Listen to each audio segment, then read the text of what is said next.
today. Welcome to our home in Neighborhood Public School.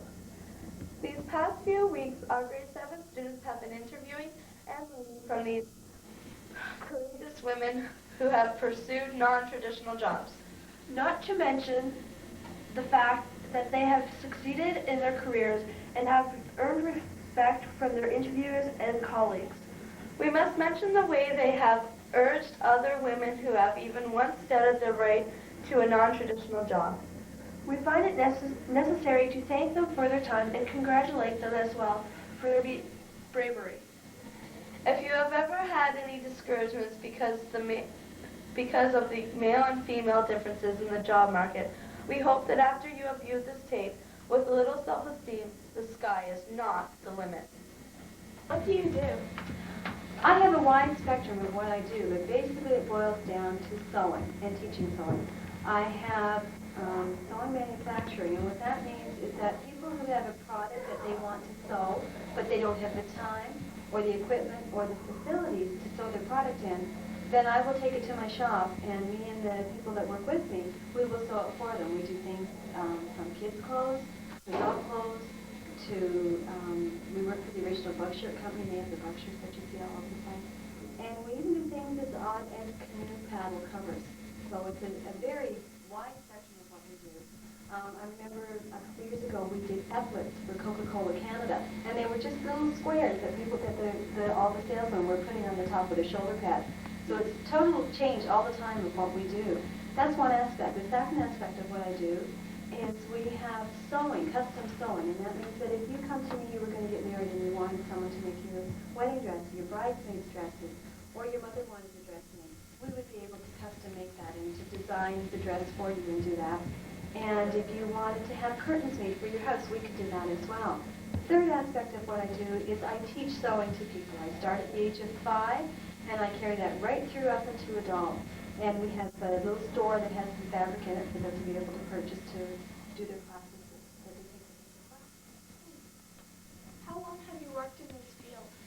The actual business part where you could say that I was a business has been 5 years. I've been sewing a lot longer than that, but the 5 years is per se called in the business way. Why did you choose sewing as a career? When I was about 23 years old, I had moved to Toronto earlier than that, but when I was in Toronto, I got pregnant with my first child, who is now 10 years old. And I had been working in the stockbrokers firm, which is where they sell stocks and bonds, and it's a very hard-nosed, and people always screaming and yelling at each other all the time. And when I had my daughter, I didn't want to continue working. I wanted to stay at home and be an at-home mom. Yet when I went home and I stayed at home, all of a sudden the income level dropped from me making my wages of a full-time employment to absolutely nothing. And I said to my husband at the time, I said, you know, I just wish that I could do something at home that I love sewing, love to do. But the only thing that I really loved to do was to sew. And I said, yeah, you know, I love sewing, but you can't make money at sewing. So instead I turned around and I did sales. I sold products where you go to the home and you do home shows and things like that. I did that for several years when we were living in Toronto. And then when we moved north, I decided that my mom would come to me, different people come to me and they'd say, can you do a hem for me, or can you do this, or can you do that? This was family and friends. And I do that, and then they would start telling other people about what I did, because I would say to them, gee, you know, I really wish that I could get into this in a bigger way. And it just started that other people that I didn't know were calling me up saying, can you hem my coat? Can you put a zipper in my coat? Can you do this, and can you do that? So it just kind of started from there. It was, I guess, me talking a lot, telling people what it was that I wanted to do that made it blossom. What training and education was required To do the sewing? When I went for my formal education, I went to become an executive secretary. When I was 14, 15 years old, that was the highlight of my life, was to be an executive secretary. That was very, very important to me.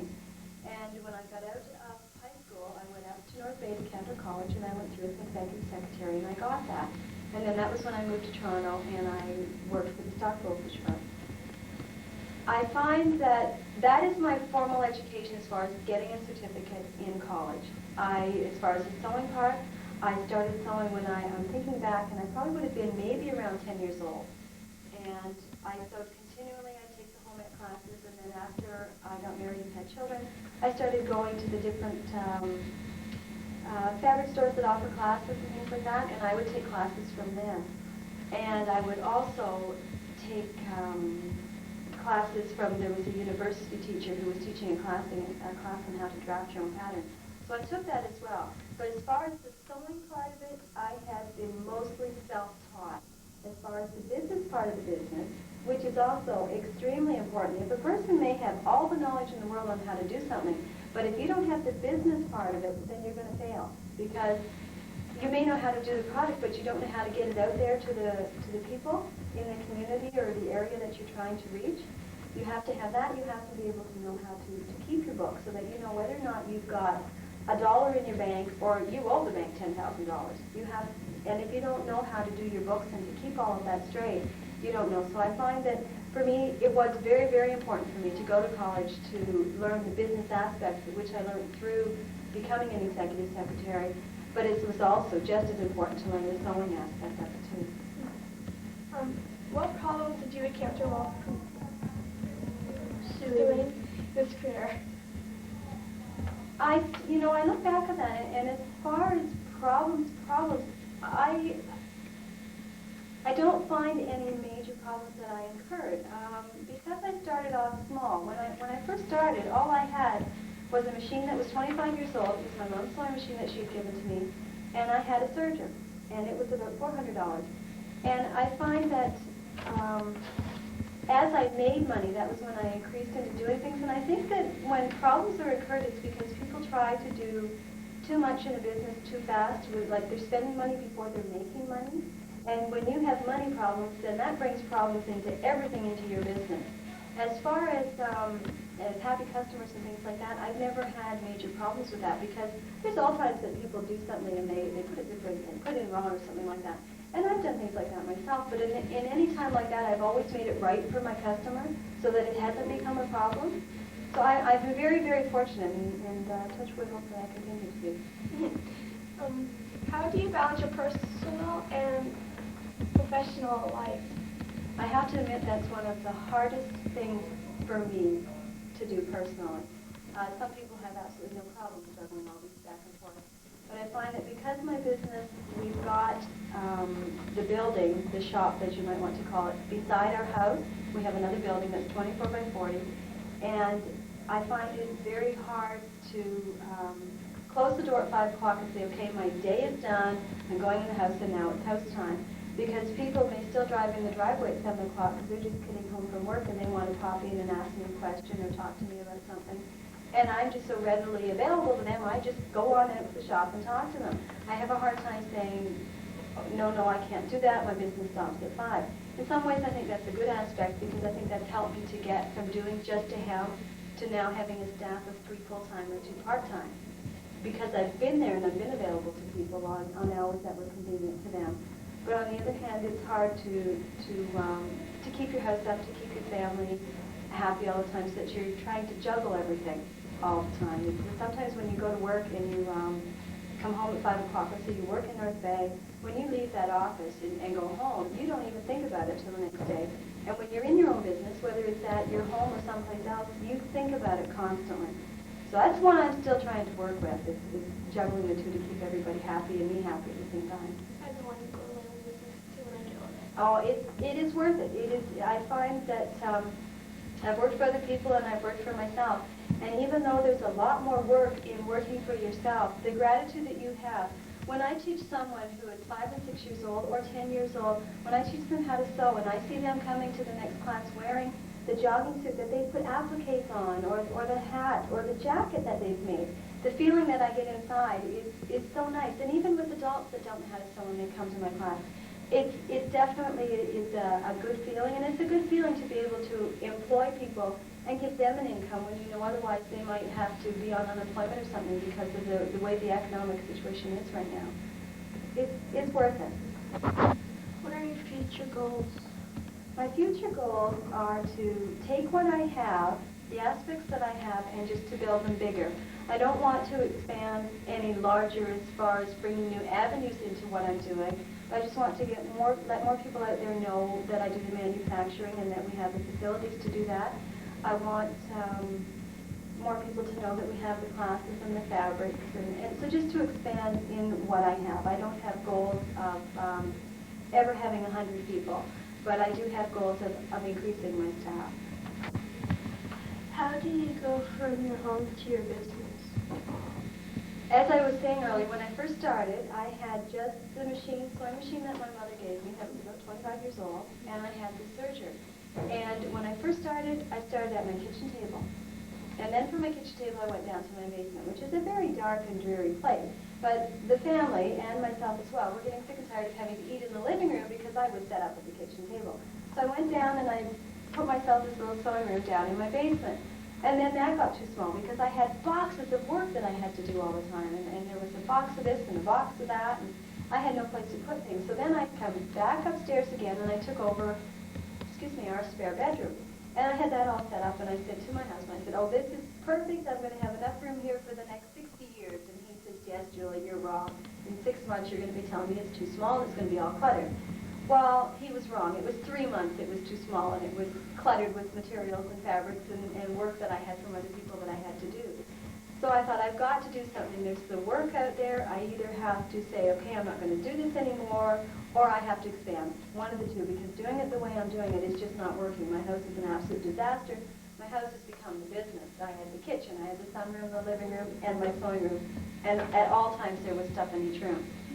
So I talked to the companies that I'd been doing work for a couple of years, and I said, if I expand, would you back me? Would you increase the contracts that you're giving me now to enable me to hire other people and do more work? And in each case, they said yes, they would, and we signed contracts to that effect. And then I went up to the Self-Help Business Center in North Bay because I knew that even though I had some business behind me and knew a little bit of what had to be done, I had no idea of how to write up a business proposal to take to the bank and ask them for a loan to put this building up that was, again, 24 by 40. So we were talking a substantial amount of money. So I went to the Self-Help Center, and there was a girl there at the time, her name was Angela Cox, and she sat down with me over the period of 6 weeks. I would write up my business proposal, and I took it in to her, and she'd look at it, and I'd come back the next day, and she had pencil marks through the whole thing. And I would get so disheartened because I think I spent so much time on that. And then I'd go back home again, and I'd rewrite the business proposal again. And what I was having to do, and what she taught me, was that I had to pretend that when I went to that bank manager, that he didn't know anything about sewing. He didn't know where the needle went in the sewing machine. He didn't know where the thread went. And I had to basically explain that to him totally. I had to let him know why what I was doing was going to work. So basically, to give you an example, I would say to him, okay, to make one bug shirt, it takes 50 minutes. And then if you have one person working 40 hours a week, you can do this amount. If you have 4 people working 40 hours a week, you can make this amount of bug shirts. So I was able to, I literally had to take the time to draw it right out and tell him exactly how much I was going to be able to produce at the end of the week so that he knew that I was actually going to make an income off of going to him for a loan to put up a building. And as I said, after the 6 weeks, I went into the bank manager, and it worked. When you go to the Self-Help Center, you don't have to go and pay them a whole bunch of money. They're there, they're part of the government, and they're there to help you because they want to see entrepreneurs start up businesses in this area, and I'm sure that they do it all over Ontario, but I know in this area they really push that. And when I went into the bank manager, I went in on a Tuesday, and I was just very nervous there and sitting and talking to him, and I handed him my business proposal, and it was either 32 or 33 pages long, because I had budgets and everything. And he called me on the Thursday morning, and when I went into the bank, I hadn't sat down in his chair 3 minutes, and he told me that they were going to back me. So it was worth taking the 6 weeks. A lot of businesses fail, I believe, because they don't take the time for the business aspect. They would go to a bank and say, I'm sewing, I've got a contract, I need a building, give me the money. And truly, a lot of people assume that the banks are there and they're just supposed to help you out, but they're not. They're not going to help the people unless they feel that they can make it a success and really want to try hard at it. And I've gone from having those machines that I first told you to now having 4 industrial machines, 4 machines for the girls to work on when they do sewing classes, plus I have an additional 4 machines. So it's made a very large difference from 5 years ago as to where I'm at now. And it's a lot of hard work, but it's also, as I said, it's worth it. How does your family feel about this career?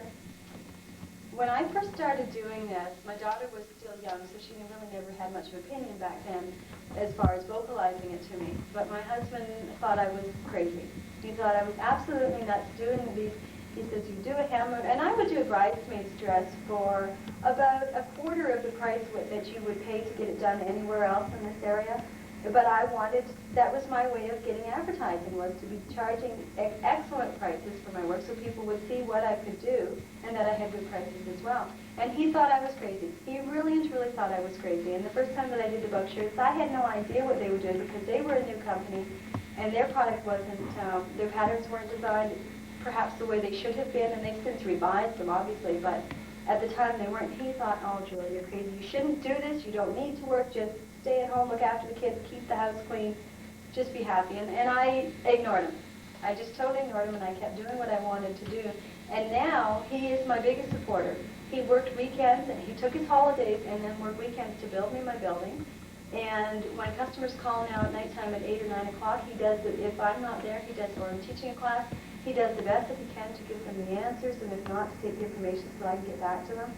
It's been a tremendous change in I guess, me having my own willpower that I wasn't about to let someone else tell me how I'm going to live my life. I mean, he is my husband, and I'm very happy with him, but he has to, I felt that he has to understand, and that be with yourself, too. You can't let other people intimidate you to the point that you don't feel comfortable in going out and trying things, because the way I looked at it was 30 years down the road, I didn't want to look back and say, what if?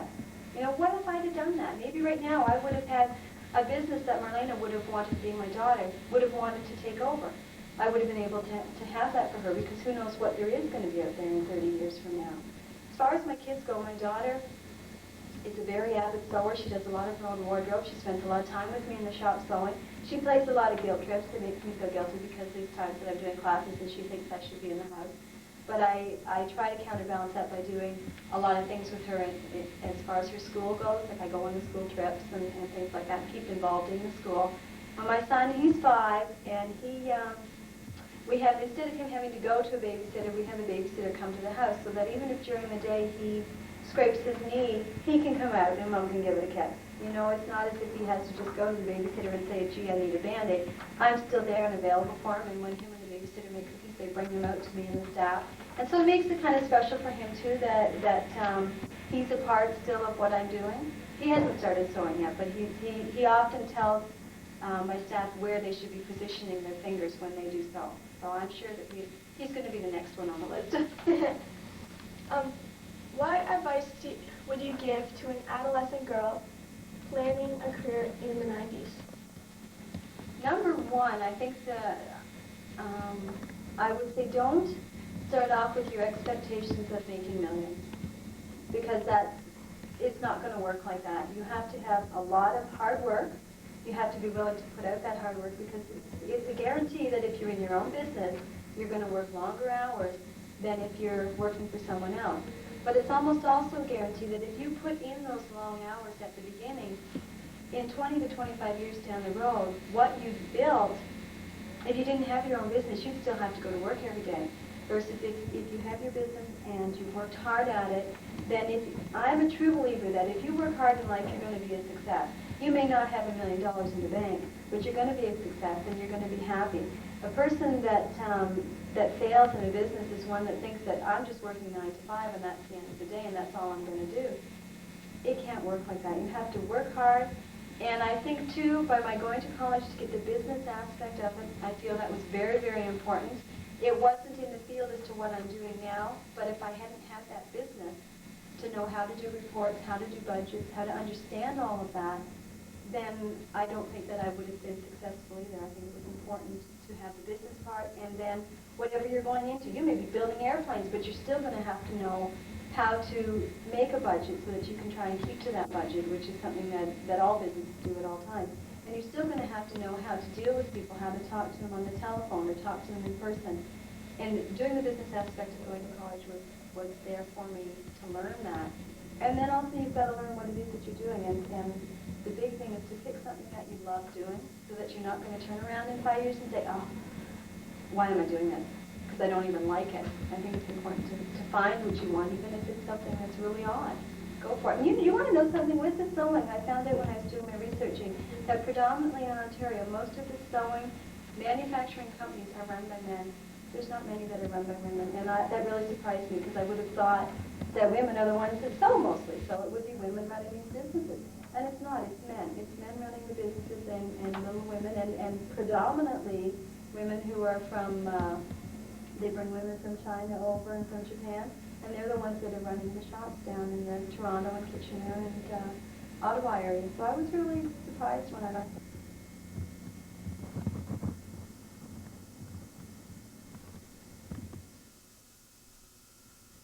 Good morning.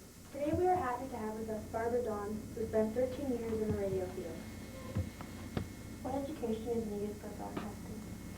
Broadcasting, depending on which area you go into, you're looking at 2 or 3 years. That's the standard amount of formal education. However, I would suggest that anyone who's interested should do as much as they can to learn about it. Reading, watching videos, volunteering, especially local cable channels is a great start, a great place to get involved to begin with. And just learn as much as you can before you move in that direction. What sorts of opportunities are there for young women that would want to go into the radio field? Many opportunities. Again, you want to get as much background as you can first. Then you get involved with it formally, and there's reporting, there's writing, there's news writing as well as commercial writing. There's sales. You can move from radio into television. They do all those things in television, plus they do the technical operating of the camera equipment, in studio, out studio, production assistants, coming up with the ideas for the shows, organizing the shows. It goes on and on. There are many opportunities. What are the opportunities available in the other media? Gee, I'm sorry, I just covered all that for you. I jumped ahead on you. But there are many. It just depends on where your talent lies. Someone may be very, very talented in a writing area. Well, you can either write commercials, you can write stories, you can write storylines, you can get into plays, you can get into television shows, you know. There are many opportunities within each field depending on where your talent lies. Is the field male-dominated? Yes, it most definitely is male-dominated. But that doesn't mean there's not a lot of opportunities for women. Not at all. The main thing to remember is to keep a good sense of yourself when you're involved in a field with so many men, because it's quite easy to, not meaning that it's intentional, but because you're a woman, you're sometimes treated differently. And the main thing is to remember who you are, keep a good sense of humor about yourself, and maintain your self-respect, and you'll be fine. What did you enjoy most in broadcasting? The people, especially with radio, it's the listeners. They phone you when you're on location, you meet them, and they are what give you the real joy. They give you the immediate feedback to know that you're doing a good job. What did you like the least in broadcasting? Yeah, that's a good question. Like most businesses, I don't think there is one without. There can be a lot of red tape, a lot of hassles, a lot of pressures. Mm-hmm. And when your listeners, or the people who are giving you your feedback, when they're the most important to you, you don't like to see them being slighted or mistreated. I think when that type of thing happens, that's one of the most difficult things to deal with. What does the future look like in broadcasting? The future is being computerized, like everything else. So, yes, it's a good field. There are different opportunities in it now than there were perhaps 10 years ago. There aren't as many on-air radio positions, for instance, because it is being computerized and centralized. You'll have one show coming out of one city, and it will be feeding maybe 3 or 4 others. So there won't be local shows in those little cities anymore. So in that respect, they're cutting back. But if you're determined and if you're good at what you do, you know, you just move to the bigger markets. And then there are other opportunities as well. You may find that television might be more to your liking than strictly radio. You can easily go back and forth. And if you're in the writing end of things or administration, there's the newspapers are still going strong. You know, there's lots of opportunity there as well. What advice could you give young women that would like to go into broadcasting? The biggest thing, know your subjects, like education, and it doesn't have to be formal. As I mentioned to you before, books, volunteering, know as much as you can. Get really involved before you head into it in a formal way. That would be number one. And number two, just believe in yourself. Because whatever you want to do, you can do it.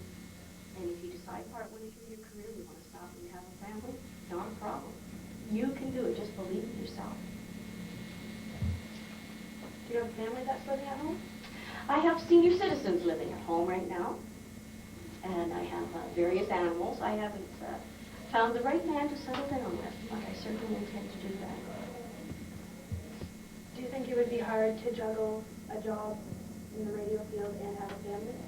It would be difficult, but it's not impossible. It's not impossible at all.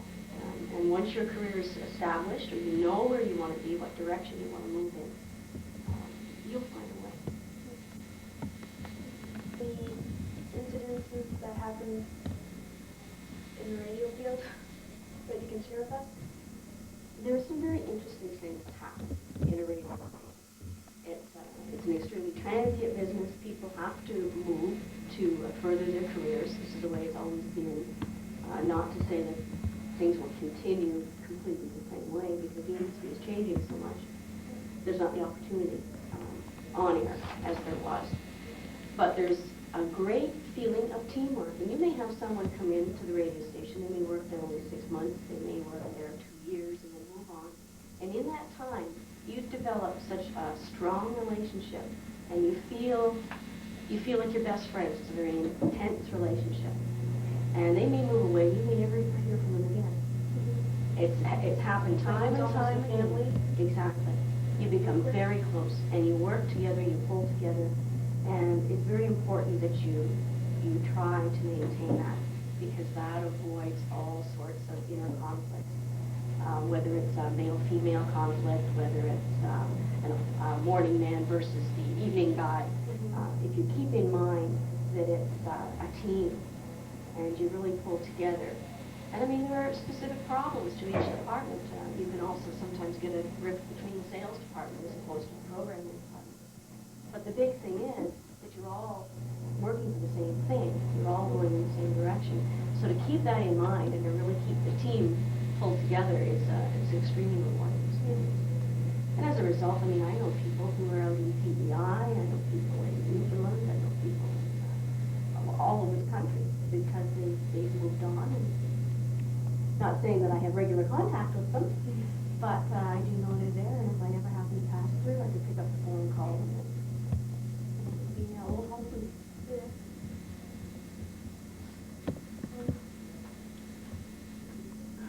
Something important that could happen, like on air or something.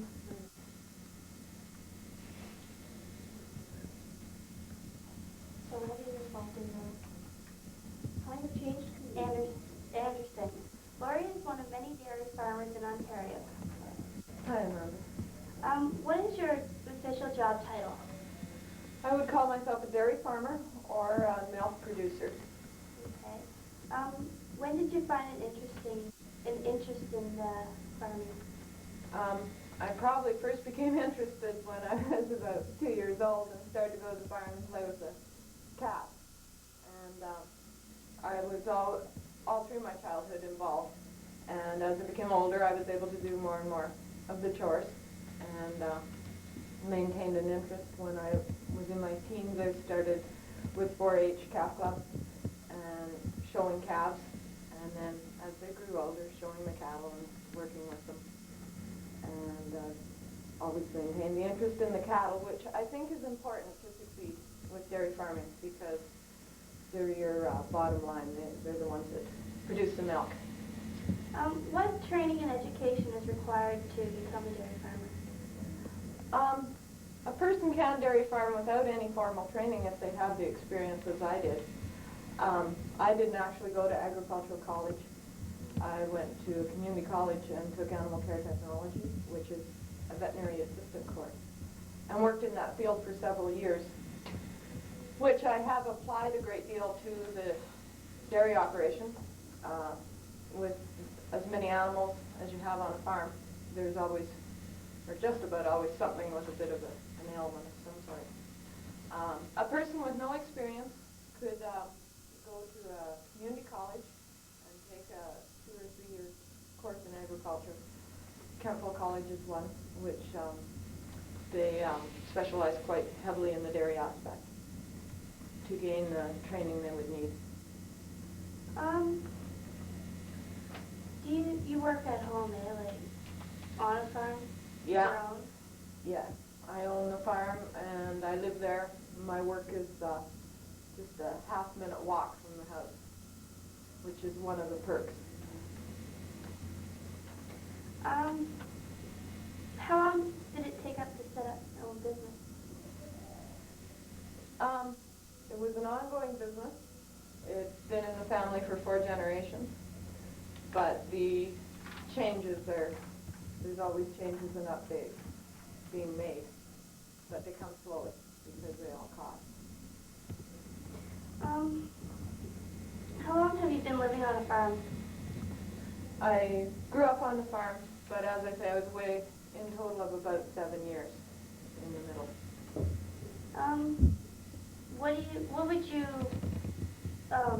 How would you describe one of your typical days? It varies greatly from winter to summer. In the winter, the animals are all indoors in the barn, and there's a lot of chores. For one person alone, it would be about 9 hours. I have my father, fortunately, who helps out, and brings me down to about 7 hours if nothing breaks, and that's 7 days a week. But in the summer, the cattle go out on pasture, and there's only about maybe 5 hours in the barn each day. Do you milk the cows by hand or with machines? I don't milk them by hand if I can avoid it. I'm not very good at it. We use machines. I run 4 at a time, and the machine takes the milk out of the cow and it goes right into a pipeline and flows into the big salt tank, which cools milk in the dairy. So there's no handling of the milk. It isn't even exposed to the barn air. Now I can squirt a little bit of milk out of a cow, but I think it would take me all day to milk the herd by hand. We actually have a backup generator if hydro goes out. Pretty handy, eh? Mm-hmm.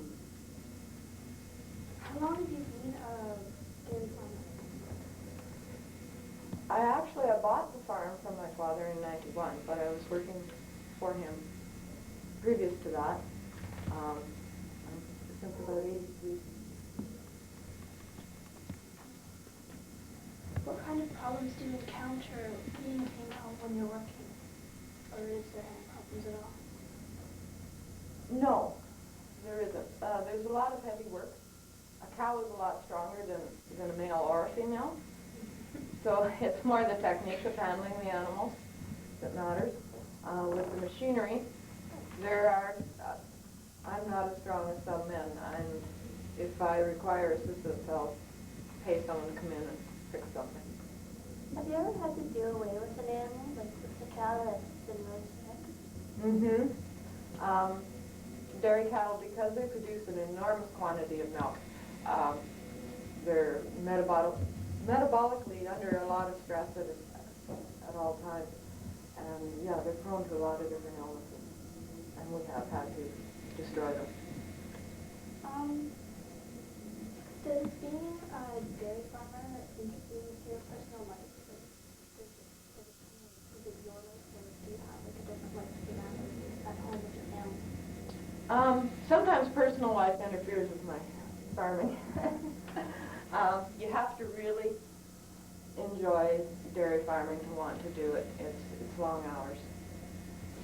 So if you consider it as your work as your hobby, then you're happy with it. Because the chores, I'm milking in the evening. That's one problem I find. It's hard to get the kids to hockey or things like that. They're usually on right at baseball, right at milking time. But you can hire people to help out. You work around it. Do you have any goals to accomplish in the future? To make your workplace better or to enjoy it more? Yes, I guess the biggest thing is to have the cattle produce more so that you can still ship the same amount of milk with the same income and have less animals to care for. So each year we hope to see the cattle produce a little more milk, and that is done through feeding and a whole bunch of little things that you improve on how you house them and whatnot, and also genetics. Just breeding, we use artificial insemination, and we have a selection of bulls from across the country, and you try to breed to the best bulls and then keep your replacement heifers from your best cows. Do you show it all? A little bit. We show at the local fair in Powassan each fall, and then we go to a Northern Ontario spring show every spring. And that provides advertisement for our animals. They're all purebred, and if you bring them to the shows and do well, even if you don't win, a lot of people see your animals and you gain reputation, and then your replacement animals become worth more money. What kind of cows do you have? They're Holstein, and they're the most common dairy cow. They produce the most milk of any of the dairy breeds. They aren't as high in the butter, fat, and protein as some of the colored breeds they call Jerseys, Guernseys. What kind of products do you produce with the milk from your cows? We just sell milk, raw milk, and it goes from our farm to the dairy. And they just make it They into process it. Yeah. What kind of advice would you give to an adolescent who's... Good afternoon, my name is Christine Ford and Shannon Cook. We are here to interview Dr. Teresa, and we are trying to find out what she does in her career. Hi, Shannon, and hi, Christine. What is your official job title? Yeah, I'm a small animal veterinarian at the Callender Animal Hospital. What is the strangest animal you've worked with? The strangest animal that I've worked with, there's been a few strangeness, but certainly one that comes to mind would be an iguana, rather large iguana. Why did you decide to be a vet? Is it because you love animals? That certainly was the main thing that decided for me to pursue a career as a veterinarian. Ever since I was quite young, I always enjoyed working with animals and being with them, and it was quite enjoyable to be around. So I felt that this was a good career to combine my love and interest in animals with the sort of job that I wanted. Where do you work? At the Callender Animal Hospital, just north of here, more basically a small animal practice, so we deal with the pet animals. How long did you have to go to school? After high school, I went to university for 6 years to get my veterinary degree. So altogether, after high school, it was full 6 years. Have you ever been bitten by an animal? Yes, I have. Not that often, but it does happen. It's usually me not being careful, not watching what I'm doing. The animals are sort of telling me to stay away. They'll let me know. It's a little bit of a nip, but nothing too bad. What kind of animals do you mainly work with? Mainly pet animals, so the dogs and cats are basically what I work with all day. Once in a while we'll see a small animal like a rabbit or a hamster, but that's basically it with pet animals. What do you do? Okay, a lot of things actually. It ranges. We do fairly routine things. If people have advice about how to raise their pets, what to feed them, how to train them, how to look after them, then we provide that. We help maintain their health if they're in for checkups. We check them over, examine them, go over any problems that the people may be having with their pets. We help protect them from diseases by vaccinating them, giving them an animal shot. That's a large part of our work. The other part of it is, of course, if an animal is sick, and we try to figure out what's wrong with it and then do something about it. That may involve just prescribing the right medication and getting the people to do the right things, or it may actually involve something more than that, like a surgery, fix a broken leg, for example. How long has the veterinarian service been available to the public? Well, for a long time already. It certainly is becoming more prominent now because of the sort of specialist training that we do have, but I'd say certainly for the last 40, 50 years, we're practicing veterinarians are doing that. What's the worst thing you have to do in your job? Certainly the worst thing, what certainly myself personally and what a lot of the people coming in with their animals find very stressful would be when you have to put an animal down, when you have to put it to sleep, when like that. It's never too enjoyable. What did farmers and families do before veterinarians were available? I imagine they probably tried to treat conditions on their own, or if they've been in that sort of field for generations, it's what they picked up over the past. Or they went to local neighborhood people that sort of had really gotten interested in that area, but there wasn't an official title of a veterinarian, I guess, years ago. How do you balance your personal and professional life? It can be difficult sometimes because our work hours can be long or sometimes irregular. We never know how busy or slow it's going to be. So I just have to make sure that when I do have some time off when I'm away from the clinic, that I really get out and do the things that I want to do. I myself, I am single, so I don't have the responsibilities of family or children, but fellow veterinarians that I know seem to be able to set aside the time or find a job as a veterinarian where they do have the extra time to spend with their family. Do you do surgery on animals a lot? Yes, we do actually.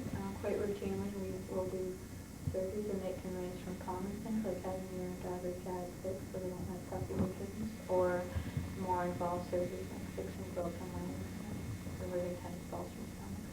What's the most difficult animal to work with? There's no one type that's really difficult to work with. The dogs and the cats or anything else I've seen, they're usually quite manageable and they pay attention to what we want to do. So there's not really one that stands out. What are your future goals? My future goals is to settle into a practice that I enjoy working in. So far, that's where I am right now. I've fulfilled a lot of my career goals at this point already. Finding a place where I enjoy working, I can sort of fulfill what I want to do in my job. What education do you need to be a vet? You need basically a good background in a lot of the biological sciences, as well as just basic understanding and ability actually to communicate the English as well, the languages are good to have. Specifically after high school, it was the 6 years in university with 2 of those years were a science program, and then the other 4 were the actual veterinary program. I retired at that time. If I were to go in for a vet, what advice would you give me?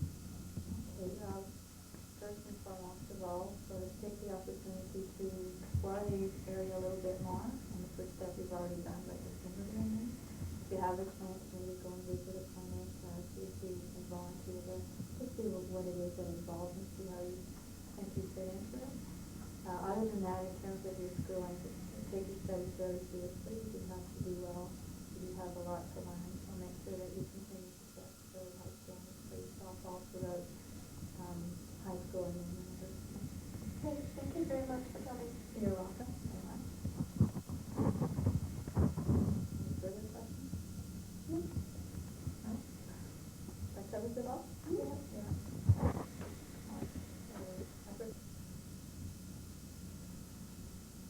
What problems, if any, do you encounter as a result of being female? To be quite honest, none whatsoever. It's now become quite accepted that a lot of the people graduating from the veterinary colleges are women. In fact, probably going back the last 10 years or so, by far the majority of the graduating vets have been animals.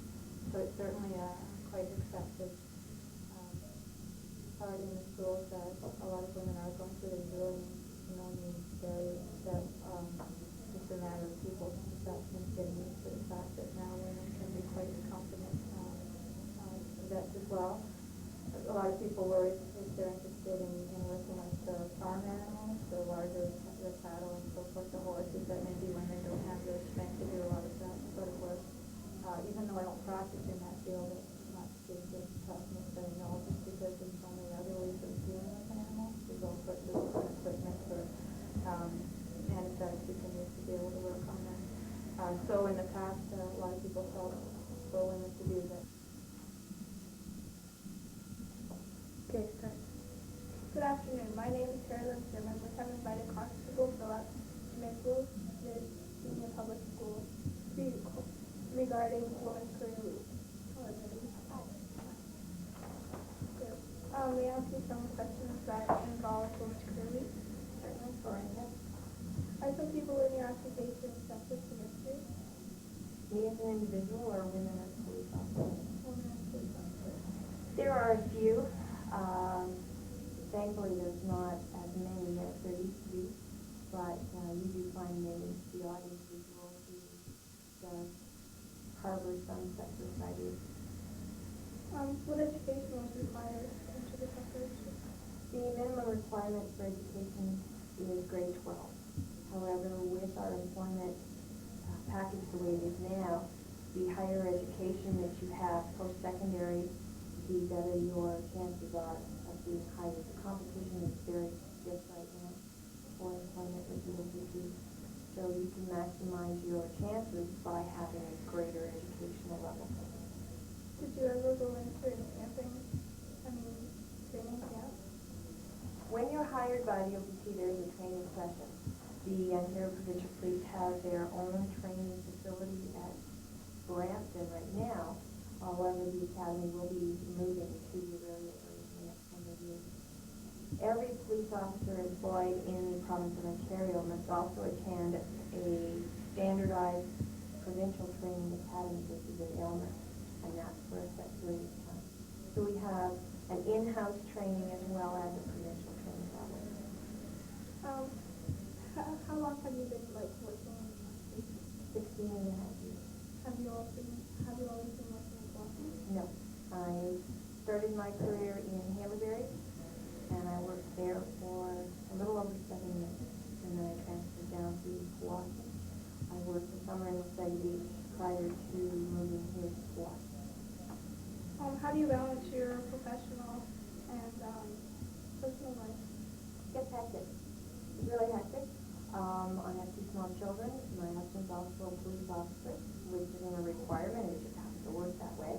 He works shift work, and life gets very hectic. I have an extremely good babysitter, which is a must in our case. She's just a gift from heaven for us.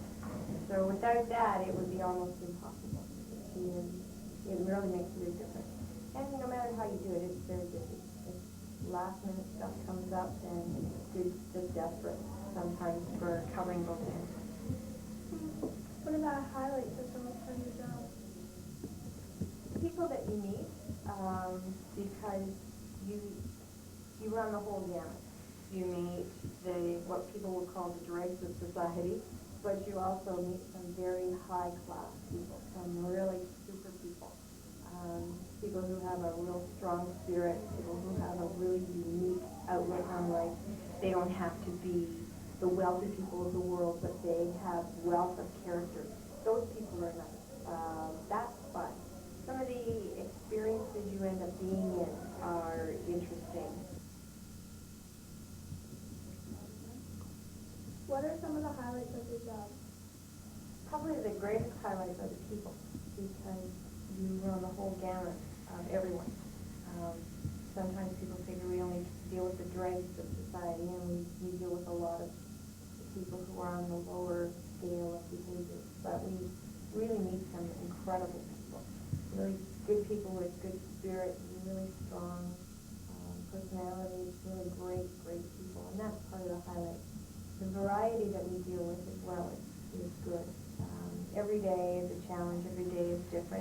You don't know what you're going to be doing when you start your shift.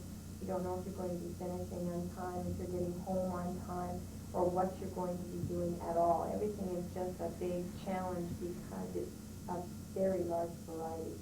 And to start with, then basically you're on your own. When you answer that call, the very first thing you get into, you're alone. And then backup comes or other people help, and you go from there. But the decisions you're making, the assessments that you're doing at any given time are yours, based on your training, on your experience, your common sense, and your personal abilities and personal knowledge. And it's a real challenge. Isn't it true when you go like driving in the cars that you go with partners? No, it's not always true. We try and have two people respond to certain calls, and our orders are that we do not go to bar fights alone. We do not go to gun calls alone. After 10 at night and before 6 o'clock in the morning, residential response calls we are supposed to respond to. During the day, during the pre-10 o'clock in the evening hours, we are often on our own in the car responding to calls. The second car may be dispatched to the second officer in it, but you may be there waiting for them for a period of time. They're not always out there with somebody else. Is there any aspects of your career that are harder for you to do now? Some of the physical things that could come up could be a little bit more daunting for a female. Some of the people we deal with are extremely big. They can be a challenge for male officers as well. We have something going for us in a lot of cases because there is still some chivalry out there, and there is a great deal of community, what would you call it, pluses for somebody to say they beat up the local officer and find out it's a woman. So you do have a plus that way, like there's no big feather in anyone's cap to say, yeah, I beat up the police woman in town, so what, haha. So that kind of is helpful, but sometimes some of the things really will stress you to the limit as far as the physical things, because a lot of the time we're just physically not as strong. And if you don't have that first element of surprise to take on somebody who doesn't want to be taken, then it can be an uphill battle. But aside from that, we have different aspects going for us that I think evens out in the wash. And in some cases, we're ahead of the game. How old were you when you entered this classification? Minimum requirements when I joined was 21 years of age. I was 22. I waited until I finished my education, and then I was retired on at 22. What is your official job title? I'm a provincial constable. I am a senior constable status, which means I have in excess of 10 years of service with consecutively 2 good review years. So we are assessed on a yearly basis, and as long as you get 2 consecutive reviews that are positive, and have 10 years on as a minimum, you can qualify for senior constable status. At this point, I also hold the community services officer function, which means my specific mandate is for community services involving education of the public, presentations, answering any calls or inquiries which other officers haven't the time to or the expertise to take on. That's my job. What were some of the standards you had to meet when you were hired compared to how they are now? Hiring practices have changed quite drastically over the last number of years. When I came on, they were very rigid. You had to be a minimum of 21 years of age, Canadian citizen, or a British subject, and that's changed. You had to meet height and weight restrictions. Minimum weight for women was minimum height for women was 5'4" and 110 pounds. Men also had a minimum height weight restriction of 5'8" and 160, I believe. You had to have, it went from grade 10 to grade 12, and I had grade 12 minimum when I joined, so that hasn't changed a lot. Driver's license, valid in Ontario with a good driving record, no criminal record. basically a good, fine, upstanding, good person. Over the years, it was determined some of those limitations and restrictions were exclusive to some of the ethnic groups in the province of Ontario. And it has changed. And our outfit is very much employment equity oriented, with a very strong drive to hire ethnic people and cultural groups where maybe physically they do not meet those rigid restrictions. So now the age has dropped to 18, although very few people are hired at 18 because it's very difficult for them. 18 years of age minimum, you must be able to be employed in the province of Ontario, in Canada. So you could be a Canadian subject, a British subject, or someone with landed status who is able to work here. That's a minimum.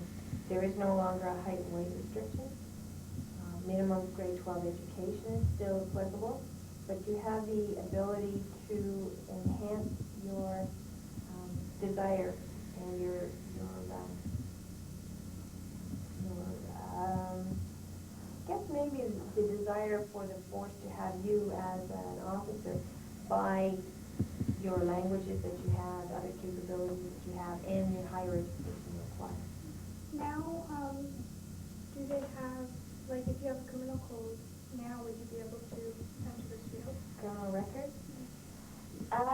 You can, but what's required is that you must have a pardon. So if you have a criminal record that you acquired when you were 18, you have to go 5 years clear of any criminal charges and convictions.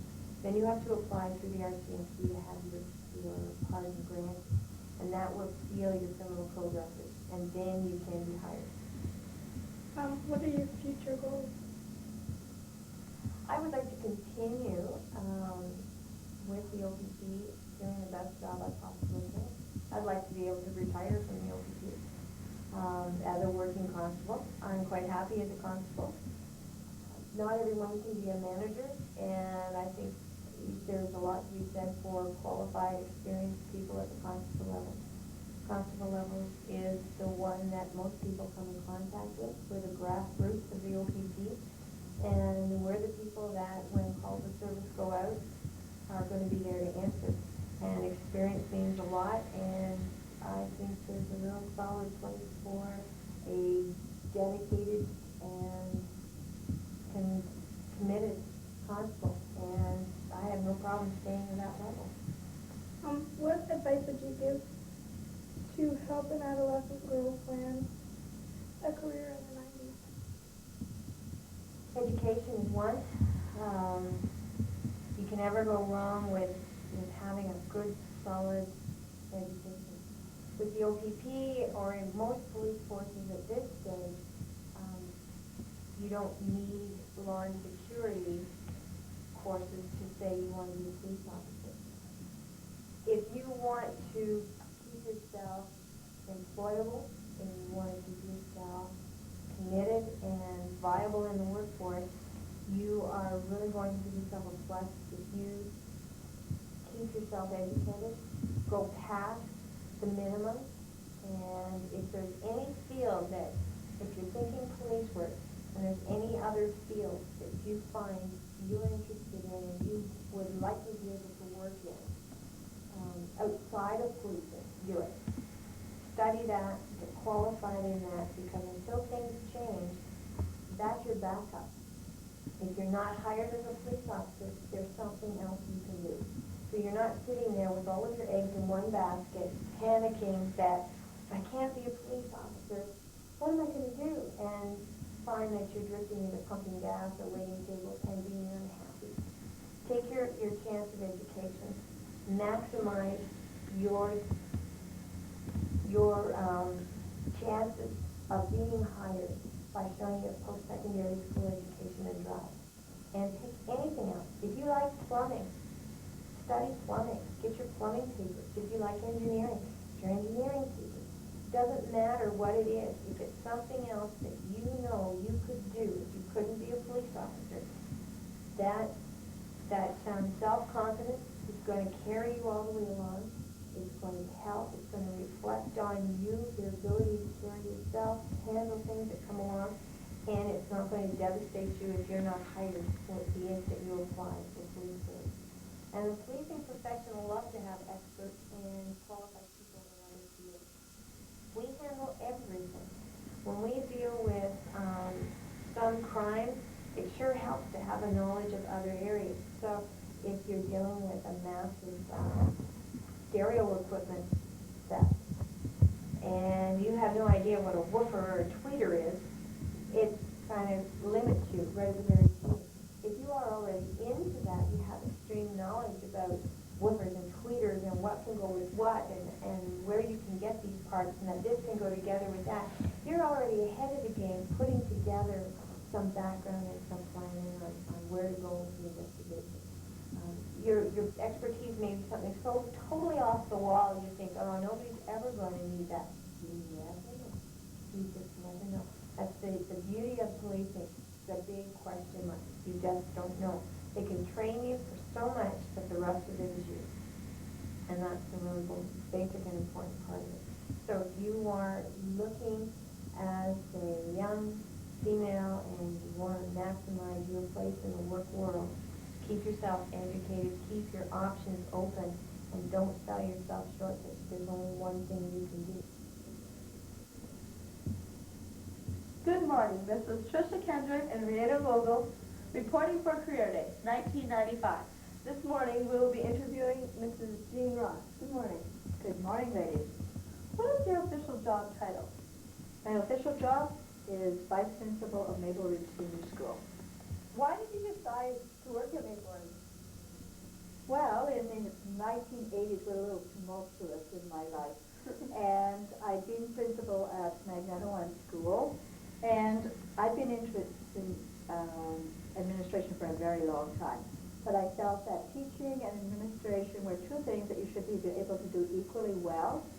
And so I felt that I should be able to teach and to be an administrator at the same time. So when I came back from being on exchange, I accepted the vice principalship here so that I could put my philosophy into practice. Good. And what tasks does your job involve? It would be easier to tell you what it didn't involve. Okay. As you may or may not know, I was vice principal here, and then I went on exchange with vice principal in a junior school, and then I'm back here. So that principals and vice principals are really a team. And so that it depends very much on what the vice principal can already do. So that if I'm always, like when I was working here, I did all the timetabling. I set up that. And so when I went to M.A. Whittick, I had never looked after anything regarding budget. No. And so when I went to M.A. Whittick School, I was just handed a complete consumable supply budget and said, here, order everything for the school, look after that. Here I had been working with special education, so I didn't feel that I should be working with discipline as well, because I feel that those don't mesh too well. And so when I went to Whittick, I was asked to develop a new discipline policy. So because that's the role of a vice principal, is to learn. Yes. Now I've already brought 3 experiences as a principal to that job, so that I'm a little atypical in that way. Okay. How many years have you worked as a vice principal? Oh, now I think I've worked about 10 years as a vice principal. Have you ever worked in any other place at Maple Ridge? Yes, I've worked in, I think, all of the schools in East Prairie Sound, except South Shore, not quite all except South Shore and Susan and MC Davidson and Powassan Junior. So all of the South End schools, at some point I've been in for some time. Wow. What training or education was required to begin this career? Right. That's a very interesting one because that changes. You may find this when you go to high school. However, the training that I had involved taking my basic teacher training, which meant when I went through that I went to grade 13, went and took 1 year of teacher's college, which at that time was free. You didn't have to pay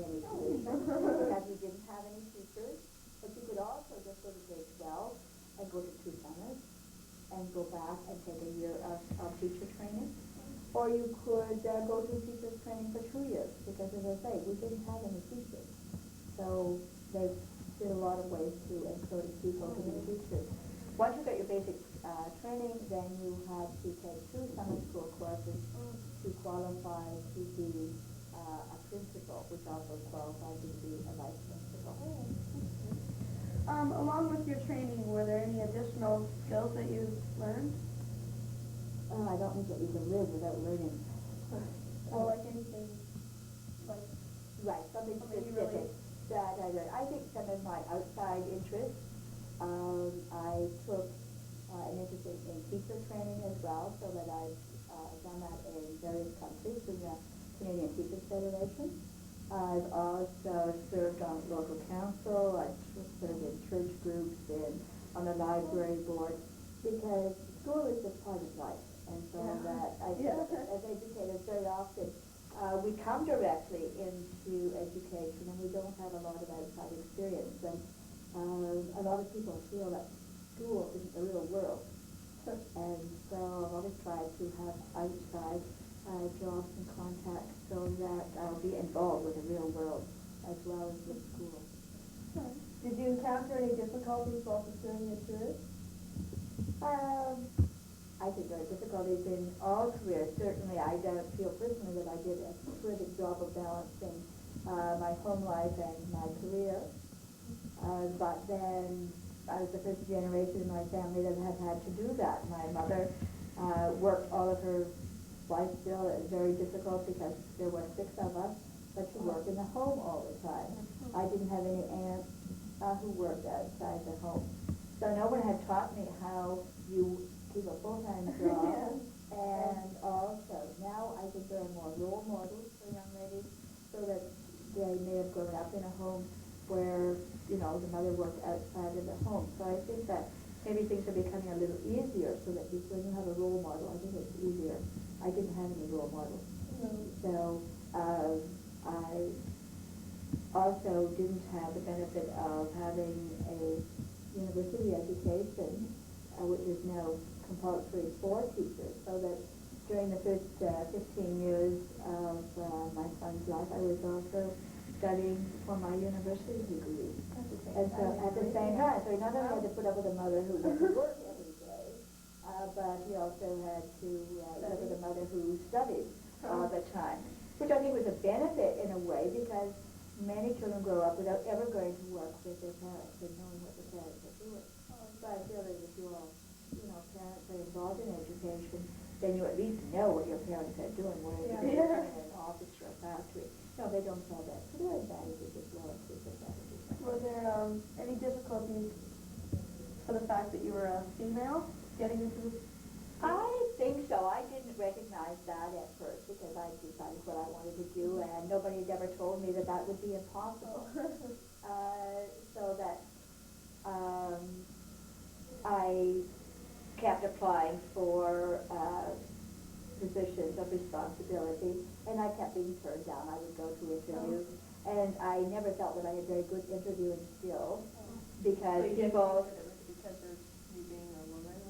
No, not for, I really felt that, I was doing the best that I could. I was getting all the qualifications and doing all of the things I was supposed to be doing. But then when I went to speak with some of the people that I had applied to, they said, well, you really should only apply to jobs that you would actually take.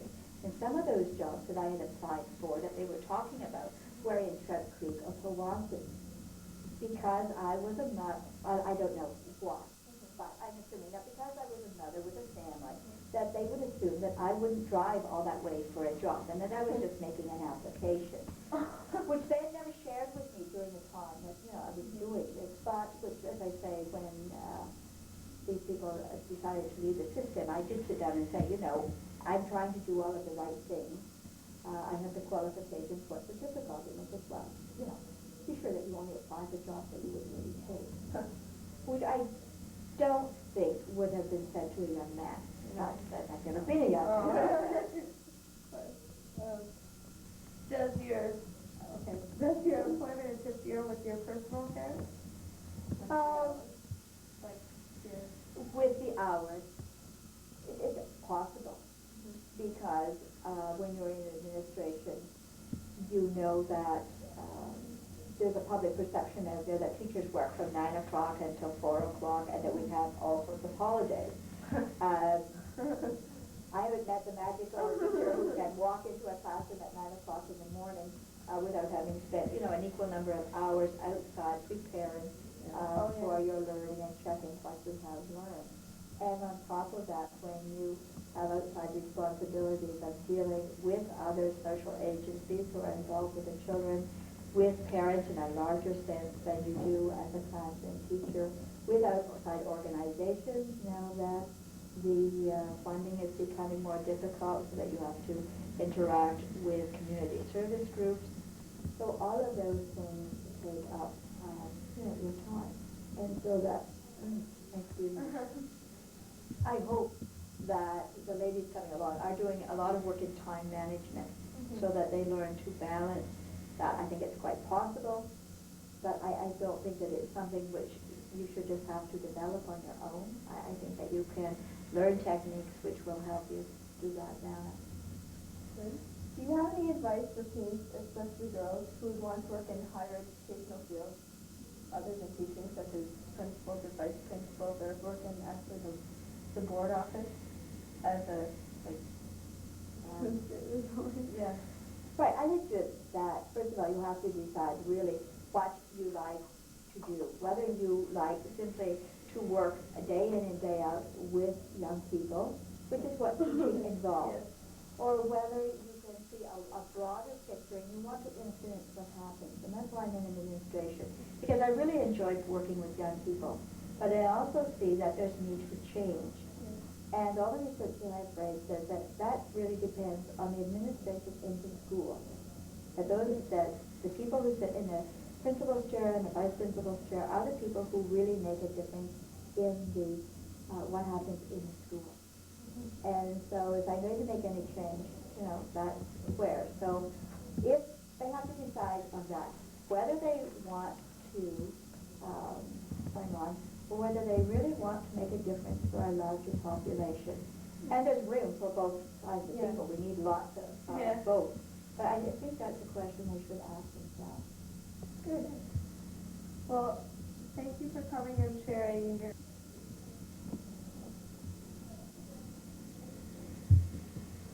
Welcome, Reverend Judy. I'm Christina Longstaff. And I'm Beth Coffin. On behalf of the girls at Maple Ridge Senior Public School, we'd like to welcome you here for our career day. Thank you very much for inviting me. Reverend Judy, what is your official job title? I'm an ordained minister in the United States of Canada. Why did you become a minister? Well, when I was graduating from high school, I actually never intended on becoming a minister, although I've been really active in my church, my home church in Newcastle, New Brunswick. But I had intended on going to university to become a social worker. And I went through a Bachelor of Arts degree. And afterwards, I was really wondering whether that was the right thing for me to do. And so I went back to my hometown, and I taught in my home high school for a year. That was another career choice that I had thought about. But it just didn't seem to satisfy me either. And so at that point in time, I really felt called to at least investigate the possibility of becoming a minister. And so I went to a seminary, which is where we take a theological education and training for ministry. And that was in Powassan. How long have you worked in this field? I was ordained as a minister by the United Church in 1986. So about 9 years. Is there anyone else in your family that's a minister? Actually, I had a great uncle on my mother's side who was an ordained minister in St. Catharines, Ontario. Why did you choose this field? Well, probably because it was, I've grown up in the church all my life, and I've been very active in the Sunday school and in the choir and in the youth group, and I found that it was a place that I was really comfortable in, and I seemed to like what it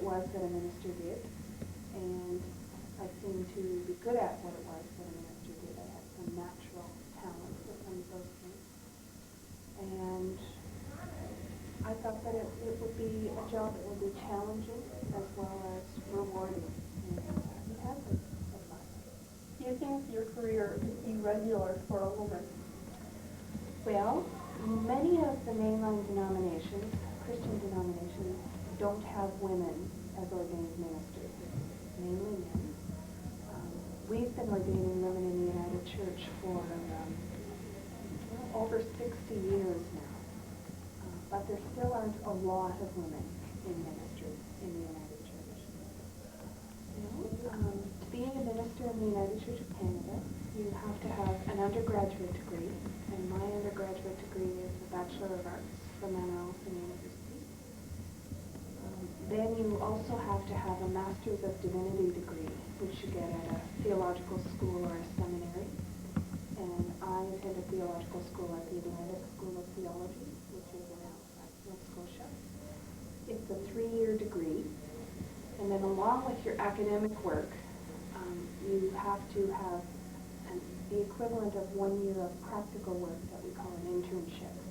And you can either do that in a 1-year block between your second and third year, or you can do it in the 2 summers at the end of your first year and the end of your second year, and that's the way I chose to do it. And I did my first internship block in a church in London, Ontario, and I did my second internship block in the Methodist Church in Jamaica. Do you minister other places? I minister in Powassan and a congregation in Chisholm as well, and the two of them are connected and they share a minister. What problems did you encounter while you were pursuing this job? Well, I think there were a couple of things. I was quite young to be going through ministry. The average age of my classmates was 45, and I was 22. So that made a big difference. And I don't know whether there were problems, but there were a lot of differences that just happened with a bit of a generation gap. They were bringing a lot more life experience to their education than I was, and so I had to do a lot of catching up. I think in the Maritimes, where I'm from and where I went to school, there are not a lot of women in ministry.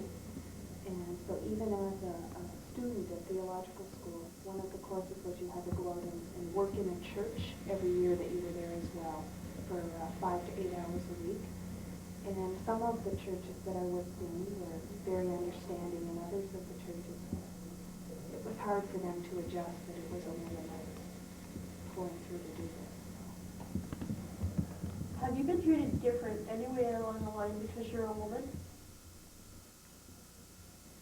In some settings, yes. I think when I was an intern in Jamaica, I was really treated a lot different than a male intern would, because there is a cultural thing as well. I was a foreigner and also a woman, and in their culture, women don't have as great a status as men. There's a definite difference. It's not equal. And because I was a foreigner as well, I had to have somebody. I couldn't go out by myself. And so when I went to do pastoral visits or visit with families from the church, I had to have somebody come with me for safety's sake. And I think that was, I'm not sure whether it was more because I was a woman or more because I was from a different culture. How do you balance personal life with a professional life? Well, it's pretty hard because ministry is the kind of job that you don't work just from 9 to 5. It's a job where you have a lot of meetings in the evenings, and then things like funerals and people that are sick and need your help in the hospital, or families that are going through a crisis.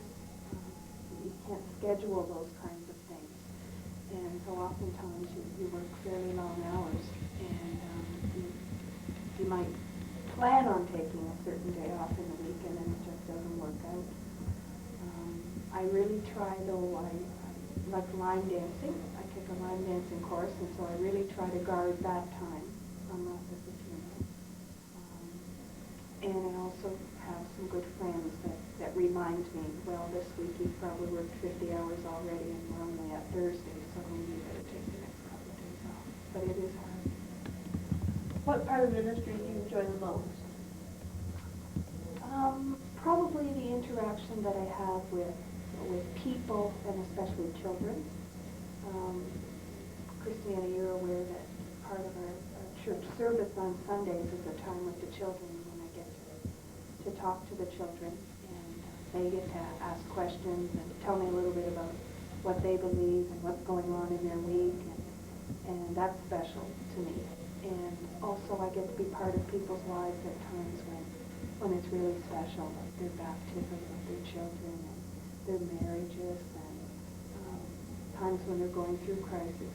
And it's a real privilege to be part of people's lives, and times when they're going through difficult times like a death in the family or their own death. It's special to be allowed to share that. What part do you dislike about ministry?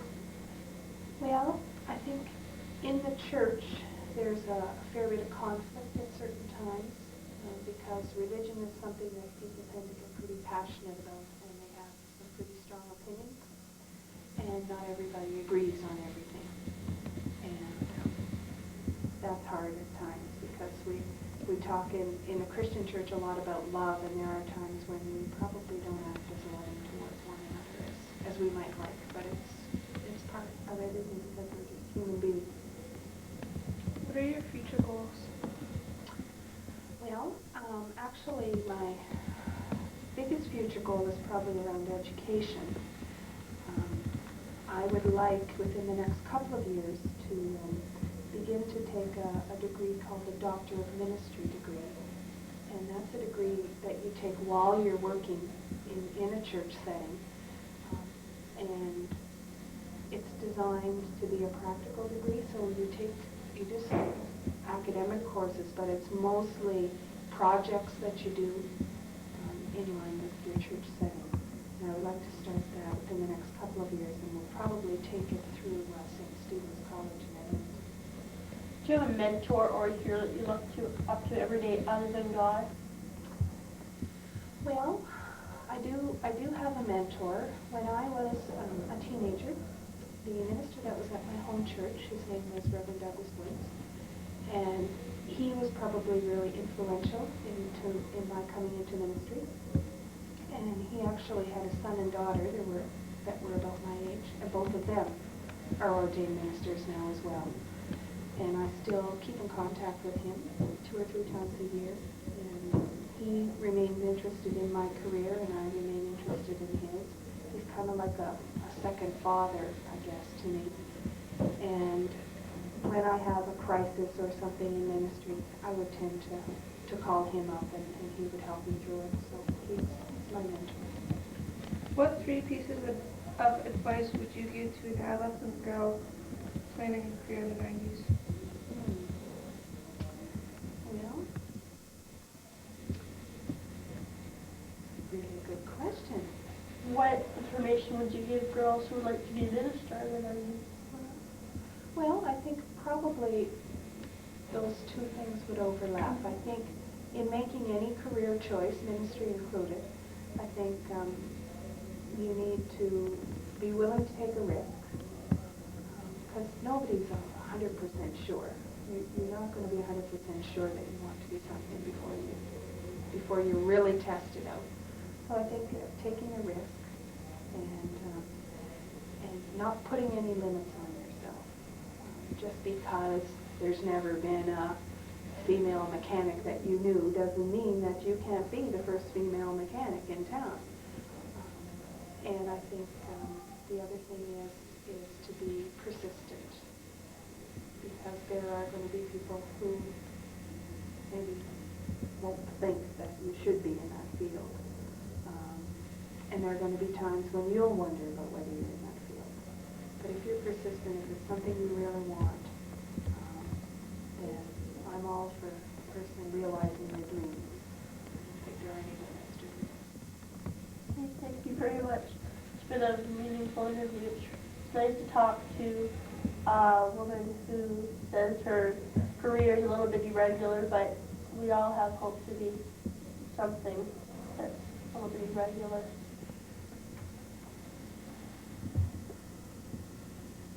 Good morning. morning. I'm Becky Barker. I'm Caroline Gatt. This weekend is Women's Career Week. I'll be interviewing Dale Miller. Hi, Dale. Hello. What exactly is your official job title? My official job title is naturalist, and I'm with the North Bay Matterhorn Conservation Authority. In that capacity, though, I'm what you call on loan to the East Prairie Sound Board of Education, and also work for the Ministry of Natural Resources. So you work at schools too? During the school year. Where do you work? North Bay? It's out of the North Bay Matterhorn Conservation Authority, but my office is in East Prairie Sound Board of Education office. How long have you worked in this field? In this particular field, 6 years now, but I've worked in other related fields for 18 years now.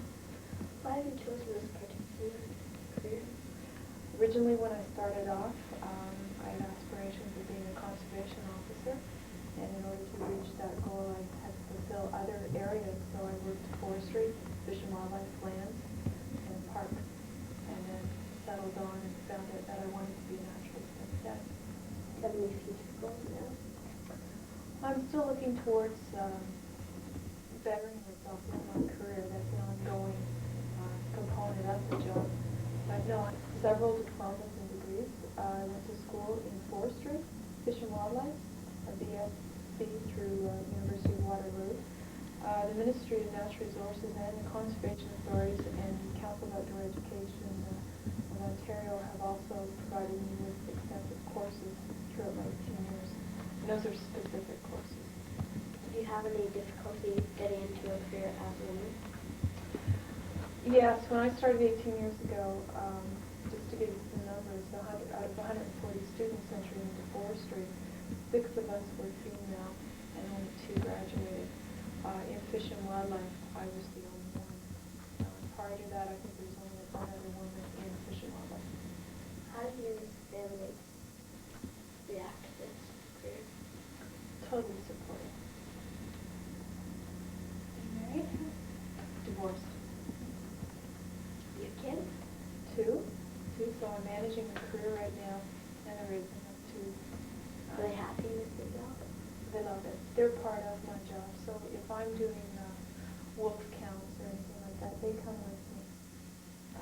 So they're quite active. It's part of what their lifestyle. What type of things do you do when you go to school? Anything that's environmental. So that could be anything from environmental games to a set lesson plan, from JK all the way up to senior citizens. So there's some age limit.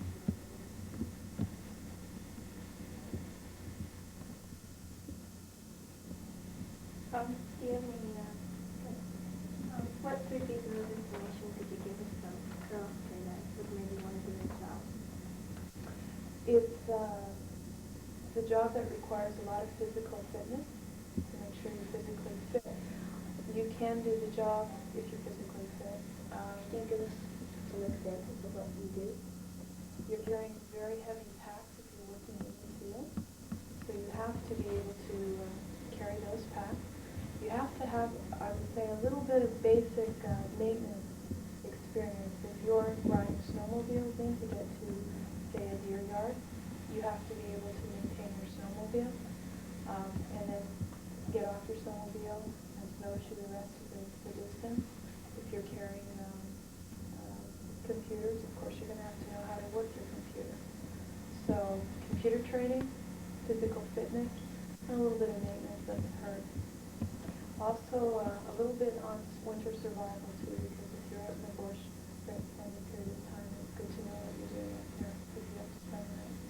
Are you going to be involved in any activities at your place? I hope to.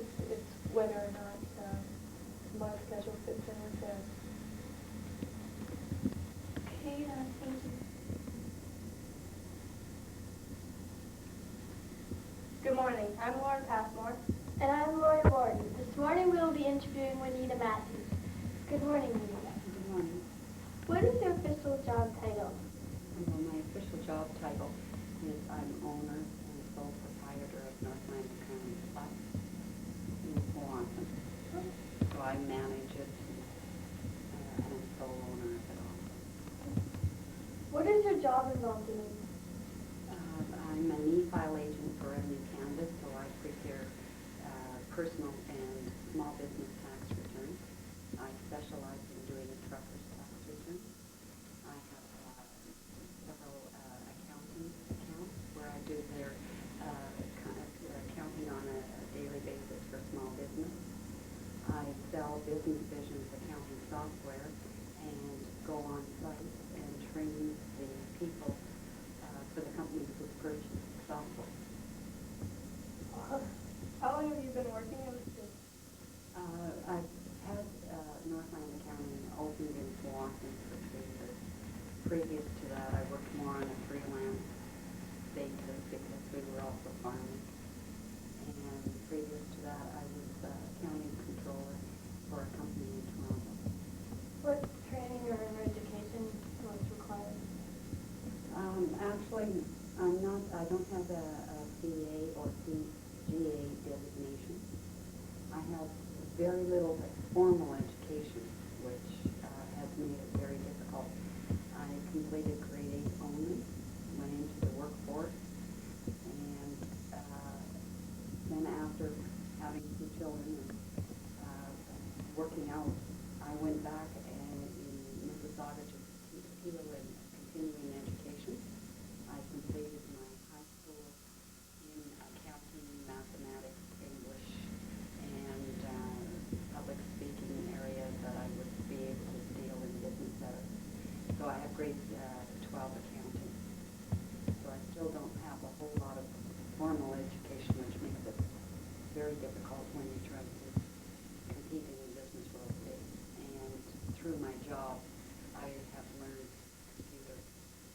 And then when I went to sell Business Vision accounting software, I went down and was trained by the company. Do you have any future goals after your present career?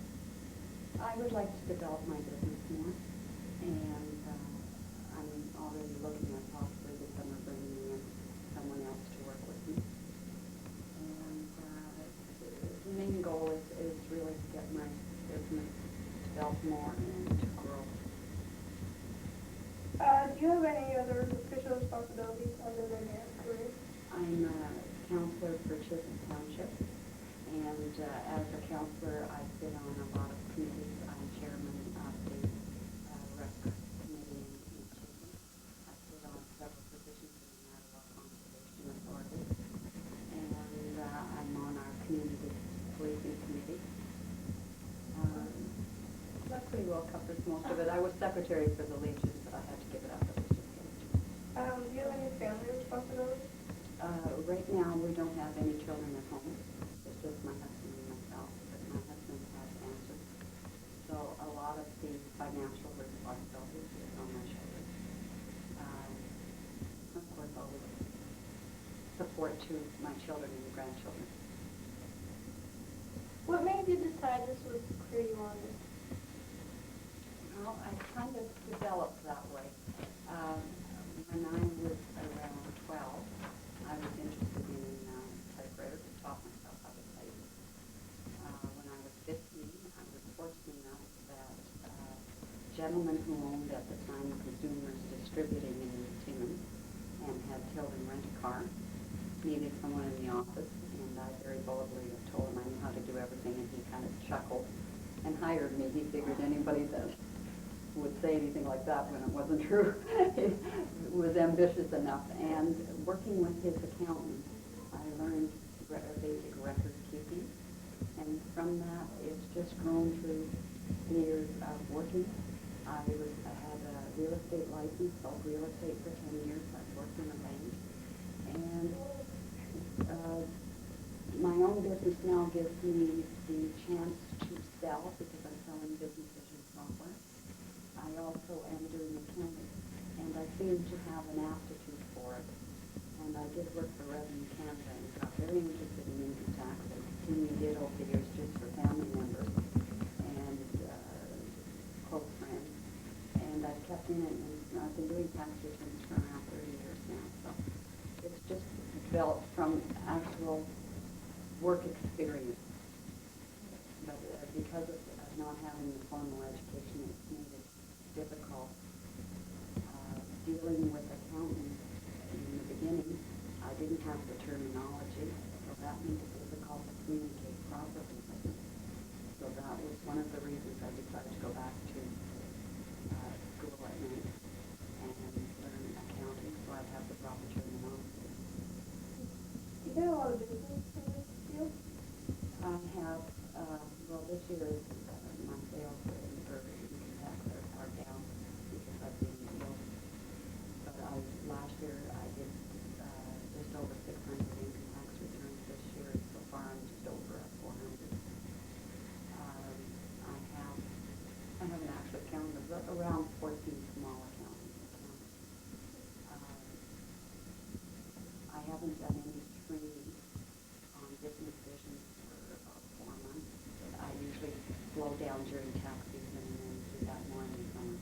And I give tax seminars for the small business self-help office in Marseille. What advice would you have to help young teenagers, especially females, plan a career? I can't stress enough how much formal education is going to save you a lot of time, expense, and heartache down the road. My advice is, even if you're not going to go into a direct business with computers, that you learn computers because it's an era of information. Everything, even doing your banking, you use computers. So it's coming into every walk of life. I would tell you to learn how to do your own tax return. And if you get into business and it gets more complicated, then get a professional. But learn how to do that. Learn how to handle your own banking, how to write checks properly, balance your bank account, how to budget on a daily basis, because all of these things are background for running your own business. And no matter what type of business it is, if it's your business, you'll have a deeper interest in the financial end of it. So it's learning how to understand banking and financing, whether it's a small personal loan, and the pitfalls of getting too far in debt, handling plastic, which credit cards, that's something that a lot of businesses use. So any of these things you can learn as you're taking your formal education will all help you. We found your information worthwhile. Thank you for sharing your experiences regarding your career. Well, thank you very much for asking me.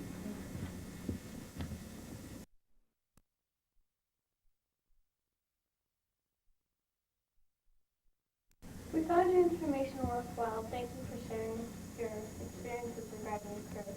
Well, thank you very much for asking me.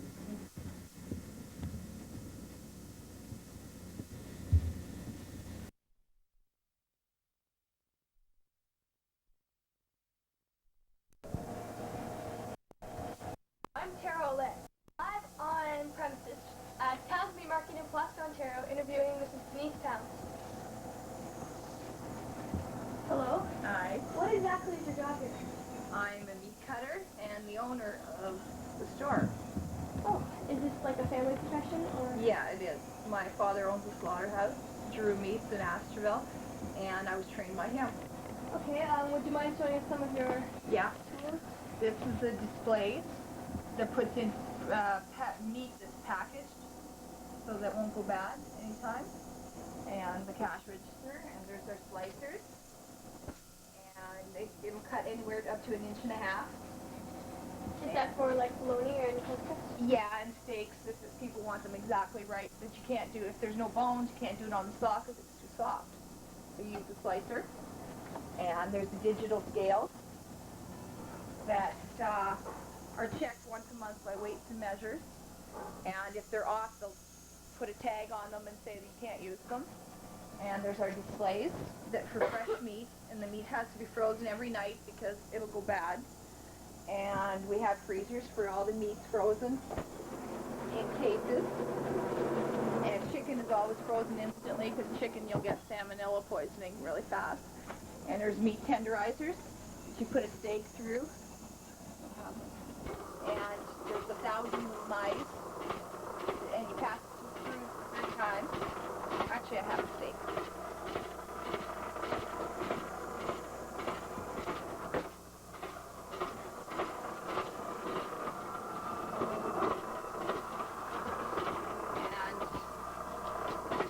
It makes fast fried steak. Oh. I often wondered how they did that. Yeah, the machine, that machine is worth a lot. The knives cost about $1,000. So it's one of the big ones.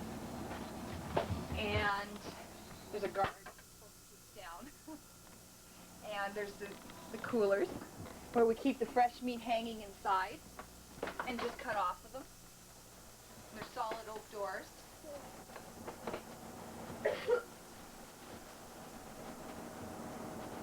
Usually meat has to hang 10 to 15 days for it to be fresh.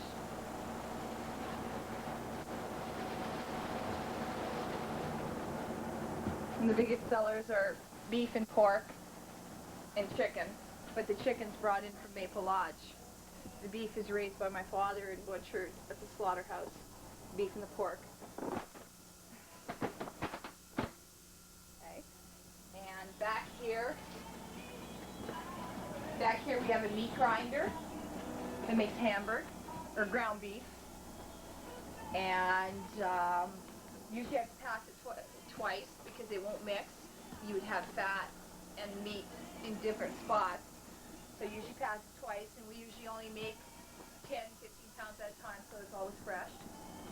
And nothing's pre-packed, which you don't know how long it's been sitting if it's pre-packed.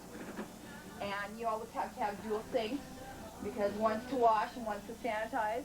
It's a health regulation, and you have to have a hand sink for your hands, because you're not allowed to wash your hands in those. And that's just a little freezer that's extra for the fall when you do moose and deer. And this is our cutting table. It's a nylon table that has to be sanitized every night. You can't use wood anymore because it holds too much bacteria. And so this table's carried to the sinks and boiled, and then we put a degreaser and a disinfectant on it every night. And it becomes white. And this is the most important part in a butcher shop, and that's the saw.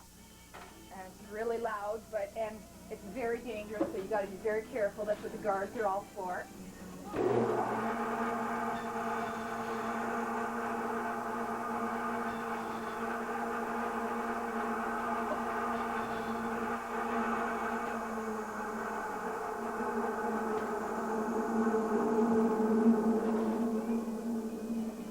This one here is about 2 sizes up from. There's one bigger, but it takes on great big 3 phases, so they're very hard to get.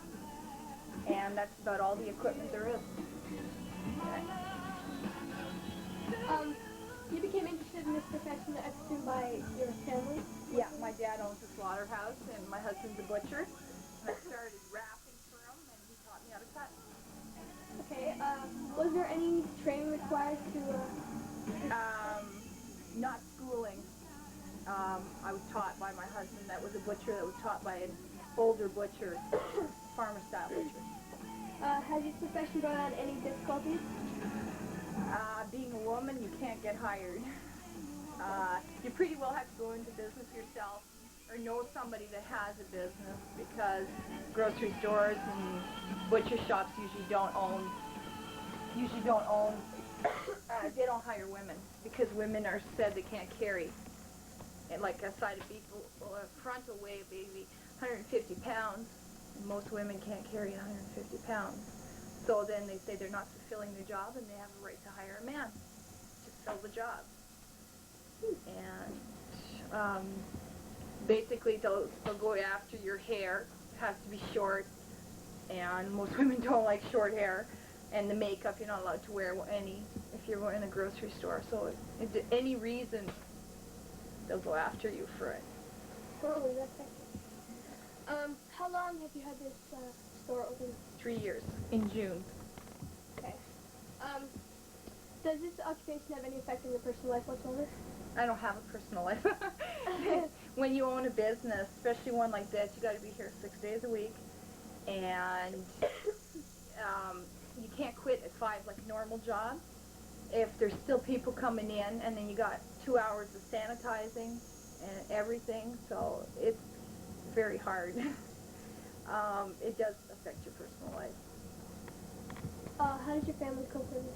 They're all help. My son's 12 and he worked for me all summer. And the kids, well, they're used to it and they go into SMILE programs, and my husband works with me, so. Basically everybody's around here. Yeah. Okay. Was it hard pursuing this career being a woman, like with pranks and everything?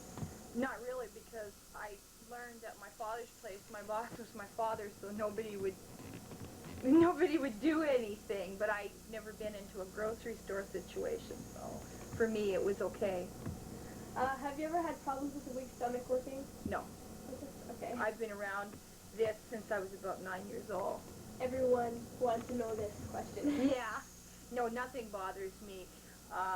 My sister-in-law had a weak stomach, and she tried working, and when they butcher the beef still moves after it's dead, so they made her cut oxtails that were still moving, and she got very sick, but nothing bothers me. There's absolutely nothing that bothers me. So, do you kill the animals yourself, or?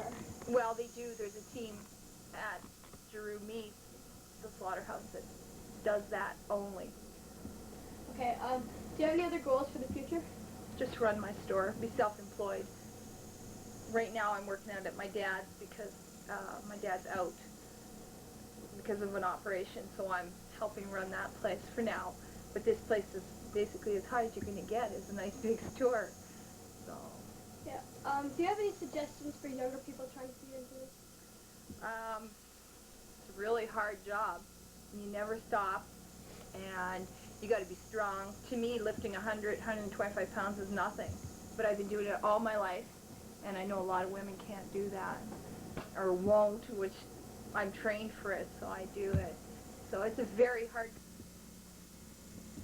Good afternoon, this is Kyra Glass and Keely Graff.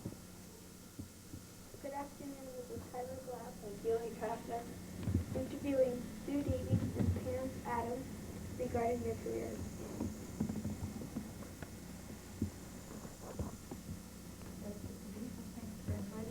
Yes, thank you.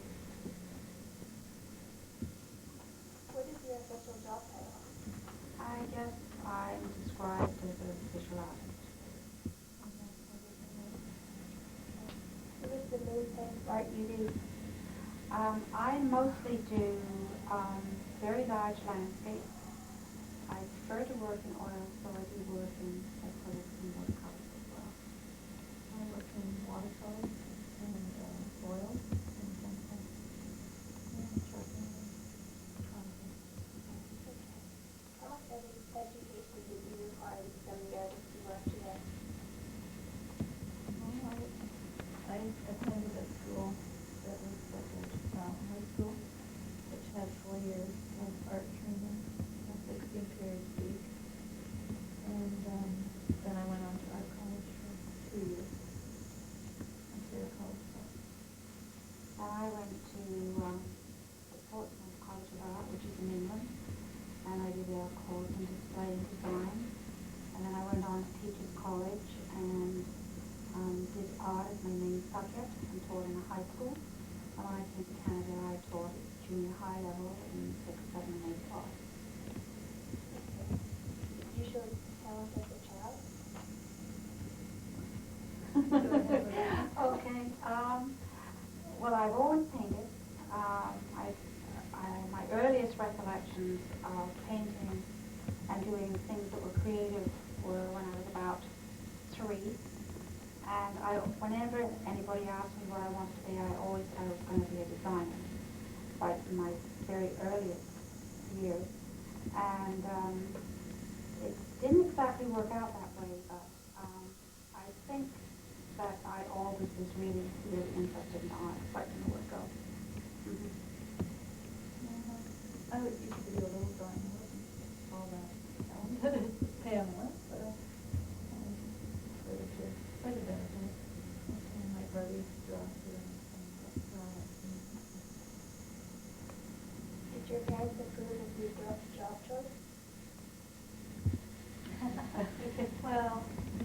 dad wanted me to go into secretarial school, and I didn't really know what to go into, but when I reached grade 8, I had an aptitude test, and I suggested that I go into art work, like Laura mentioned. And when I was at Portsmouth College of Art, I really wanted to go on to a college in the Midlands that dealt with theatre arts, to do costuming, theatre costuming design, and also set design. But my father decided he thought I was a little too bohemian, and that something a little more conservative really should be in my future, so he suggested that I became a school teacher, which I did. Did you have an alternate job choice in case art didn't work out? Well, I guess mine was teaching. Not really. No. Do you work at home? I do. And I have a studio and gallery on the property where I live, so I don't have very far to go to the house when it's time to make lunches and dinners and things like that. Do you ever have to travel for your job? Well, when we put up a show, I've had, I think, 12 shows in Toronto, and so you have to get all your artwork ready, and you have to do a lot of organization ahead of time because of invitations that have to go out to shows and promotion, and the newspapers have to know that your show is up and coming, and people come and interview you, and for publicity reasons. And yes, you do have to travel because you try and get as many shows as you can so that your work is out there in front of the public, and you go wherever you can get a place in a studio. So in a gallery. So you could be in British Columbia, or you could be in Manitoba, or you could be out on the East Coast. Lots of traveling.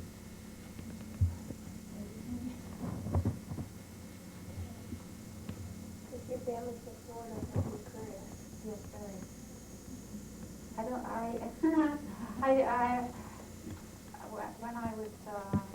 When my teenage sons were at home, I never really realized that they were really taking any notice of my art.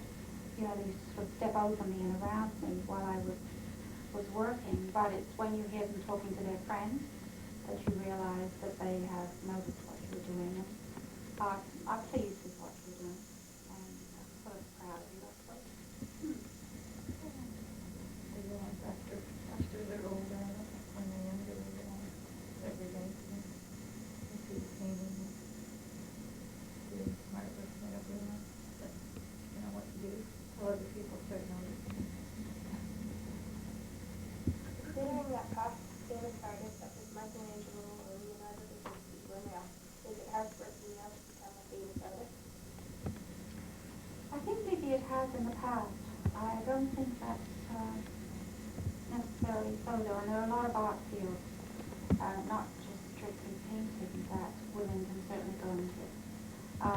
I think men have dominated the fashion design world in the past, but there are a lot of good women fashion designers out there, and in a lot of the art fields are women now. I think everything has changed.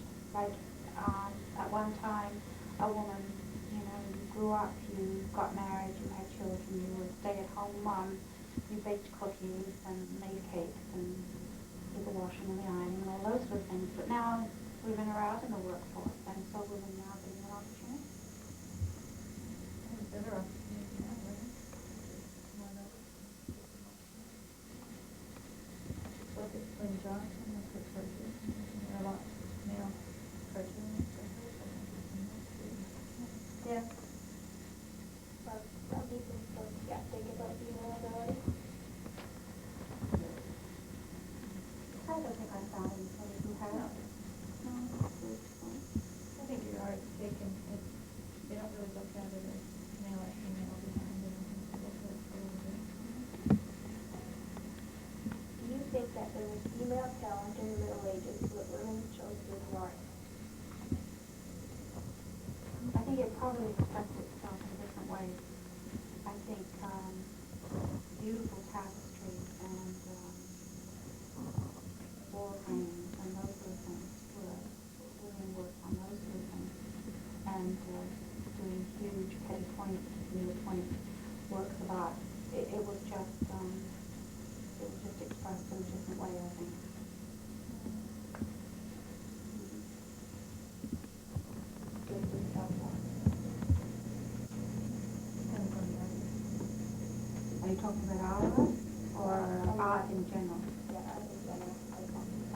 difficult. Yeah. I mean, a Tony only will do a small painting about so big, and it would be worth, what, $10,000?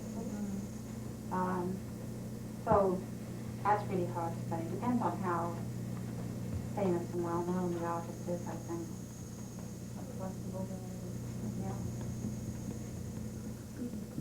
Most of the work he sells are by male or female. Oh, that's interesting. That's an interesting question. Well, both with me too. And when it goes to a corporate office, I think everybody gets to enjoy it.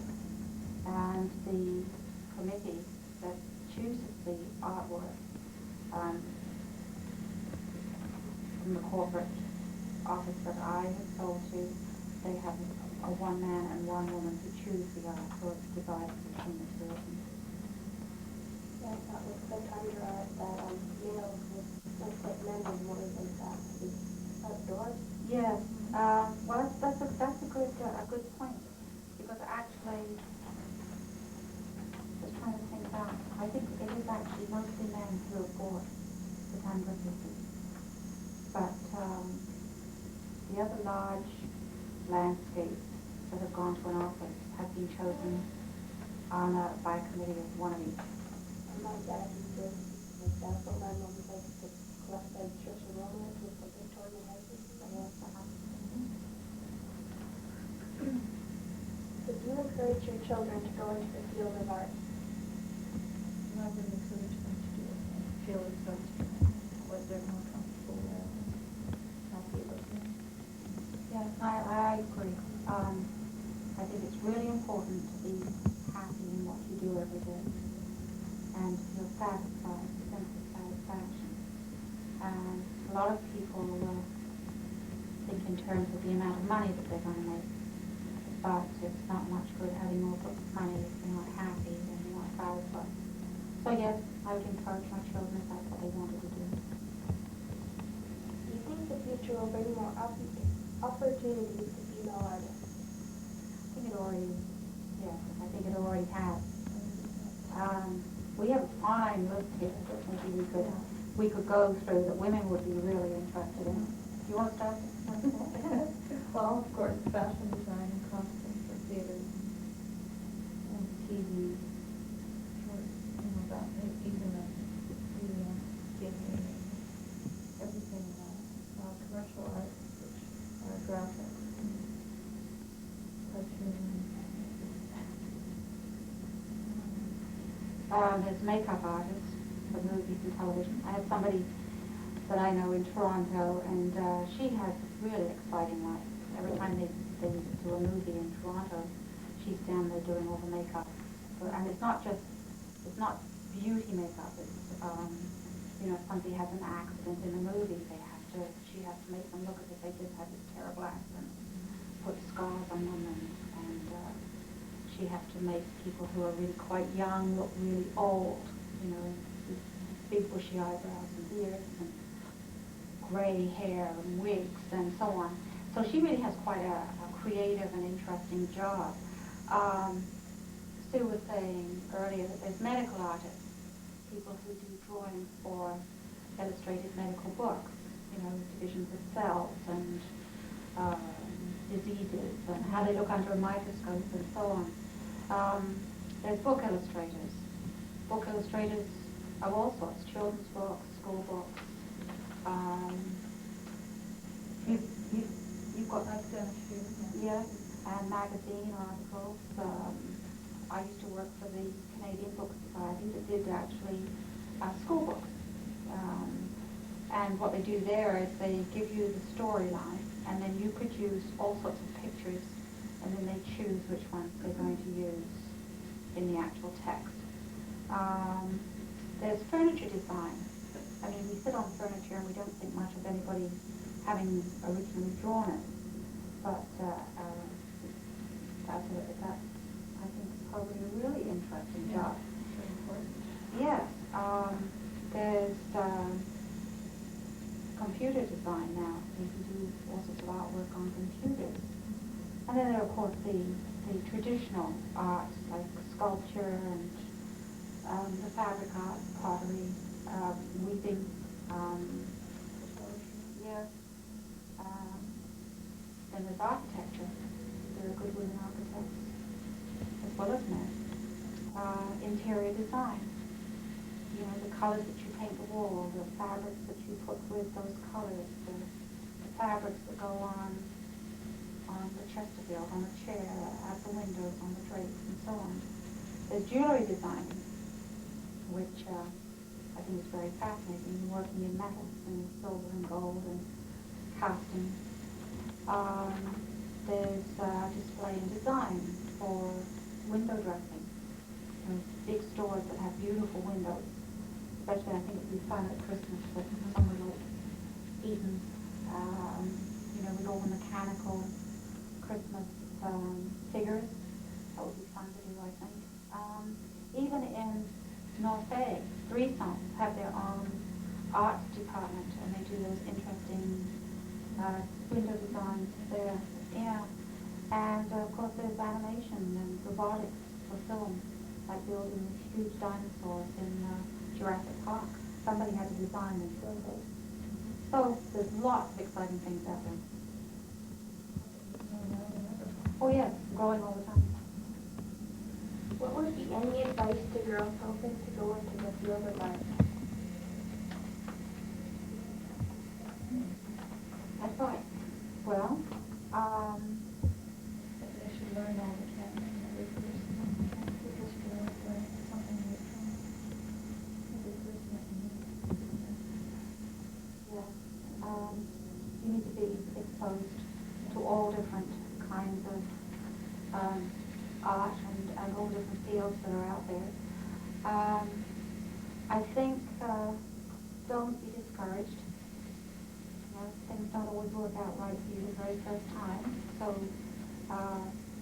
just if there's something there that feels discouraging, then look at it as something to learn from and go on, striving to be what you want to be, because it's important to be happy.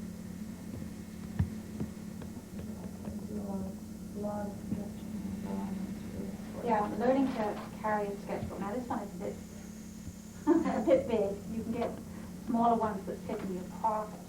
But the thing to do is to get the habit of actually carrying one with you all the time. So that every time you see something that sort of catches your eye, that you can actually put it down. And I don't know about silhouettes, you probably do the same thing. The sketches, these little sort of thumbnail sketches that you do, end up by being turned into painting. They get turned into wall hanging. They get put on clothing, I use more photography with Amber. She's got a photographic mind, which remembers everything she sees, and she can work from them out. That's a great book. Very creative.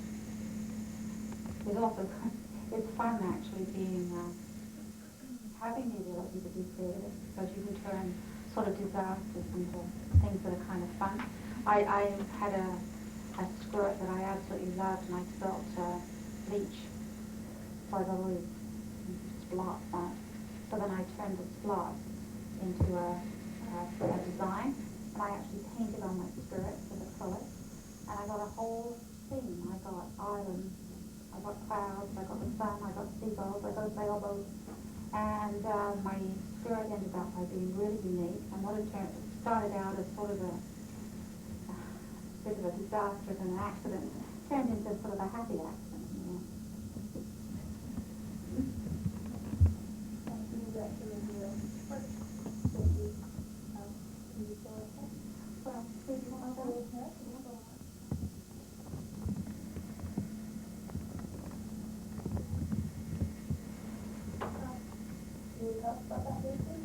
Yeah, this is, I always like to see the butterflies in the spring, and this is called morning song. And you can see all the new leaves coming out of the ground. And usually the butterflies come along when the earth is very moist, and you get moisture with the dirt. I just watercolor.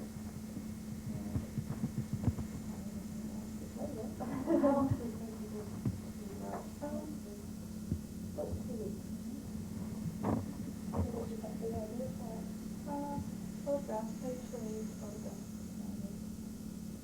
And usually what I do is I use my camera and just take some things that I really see that I like to do, and then I take them from that. That, visual. So going back and seeing all of these a lot of times I've changed.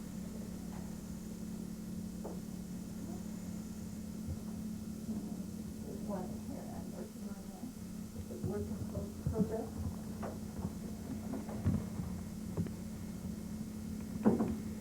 I haven't really decided what to do with the background. This is oil on masonite. It's got a delta surface on it.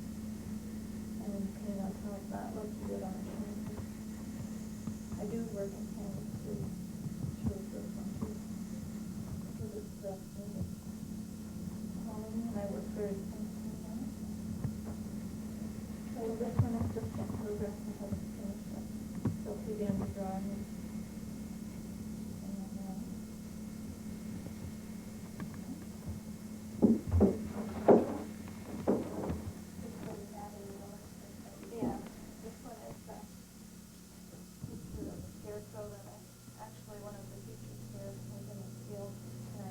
Every day, and I took a couple of pictures on it. One was with where it wasn't windy, and the other one was windy, and I thought that gave it more light.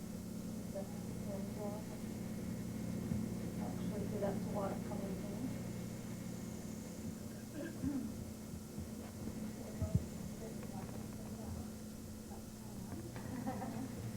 I brought a little bit of my work that I did for cottage life.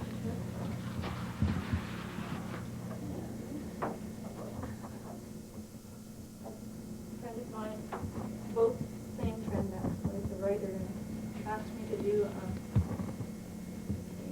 picture for the front of the book that he was writing. And this is the one he wanted me to copy actually, and then the picture that was in the War Museum. He gave me the picture and I did it from that. And I have some other little details in the book. So that was published.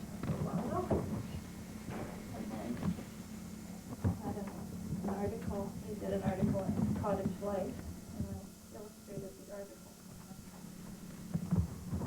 They have the originals here. Which issue of Cottage Life was that? Yes, 1992. This was on outhouses, which was kind of fun to do. You can see, like right here, they do change the colors of that when you have them reduced and put into print. Pretty close. That's one of the shots there too. I used my son for this print. My youngest son. I can find that one here now. There's the front one. You know, they changed the colors a little bit, but I think they can you can sort of see how they reduce it and put it in. So it does change it a bit, but it's pretty good at.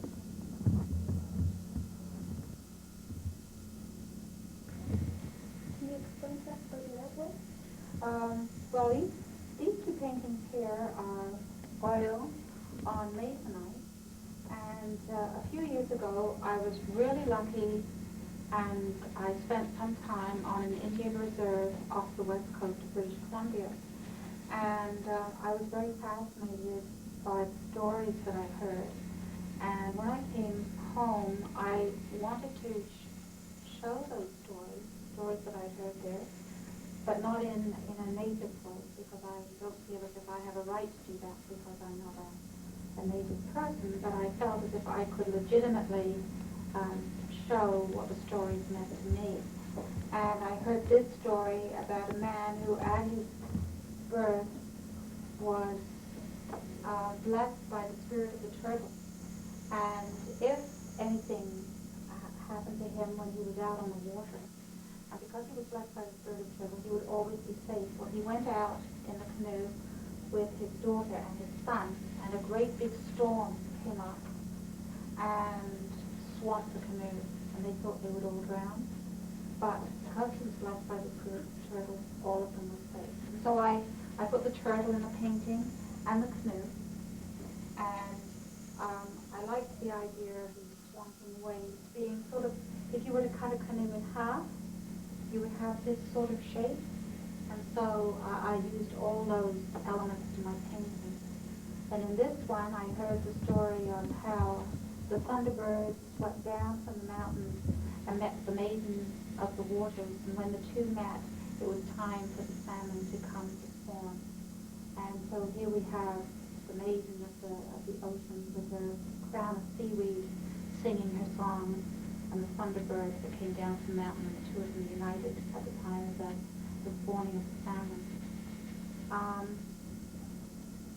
You've seen the work of Sue Davies, and her work is realist.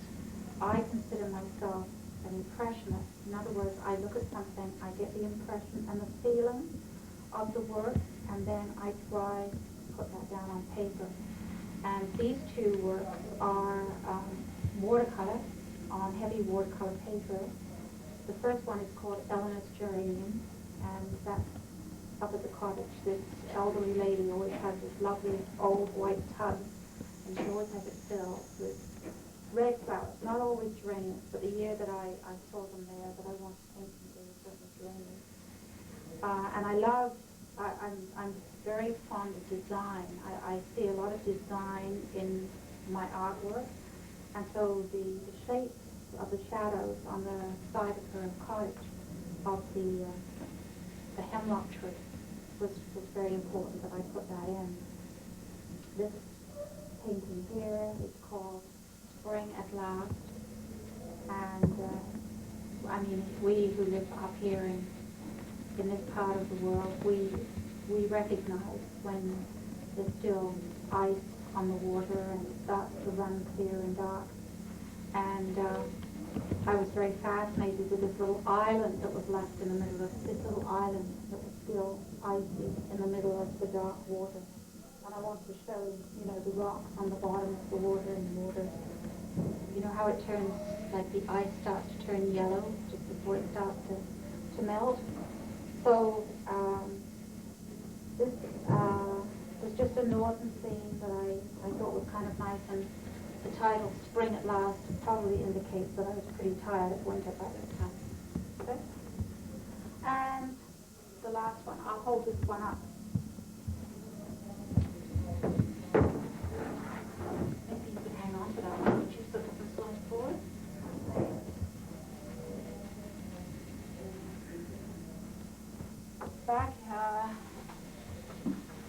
Back a few years ago, I was lucky enough to go to the Northwest Territories to work, and because it was in the summer, there was light 24 hours a day.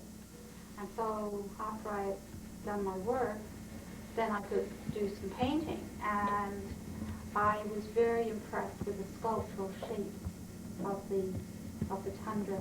And when I came back, I wanted to be able to show those shapes in some other way other than just painting them.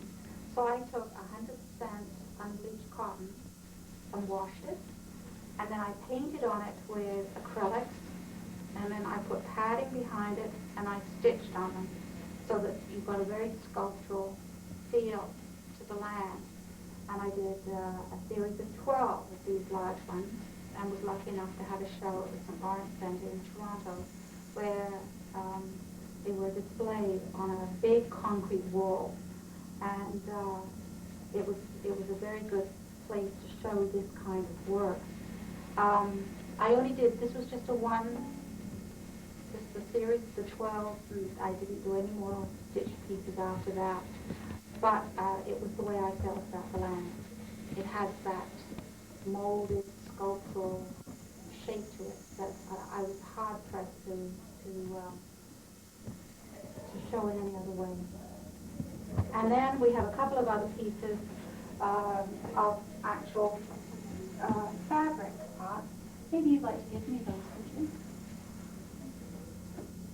Being an artist, they think in terms of actually just putting paint down on paper or on canvas, but there are other ways that you can be creative and artistic. This is French dyes on silk, and it's a jacket, and I'm rather fond of irises, so I painted these using a resist so that the dye just didn't just flow all over the silk. This is called Gutta, it's spelled G-U-T-T-A. It's almost like a rubber cement, and you actually draw with a rubber cement on the silk and then put on the French dyes, and afterwards you have to get the resist off and clean the silk and wash the silk and press the silk. And then after doing all of that, this again has the padding behind it and the stitching. And the front is,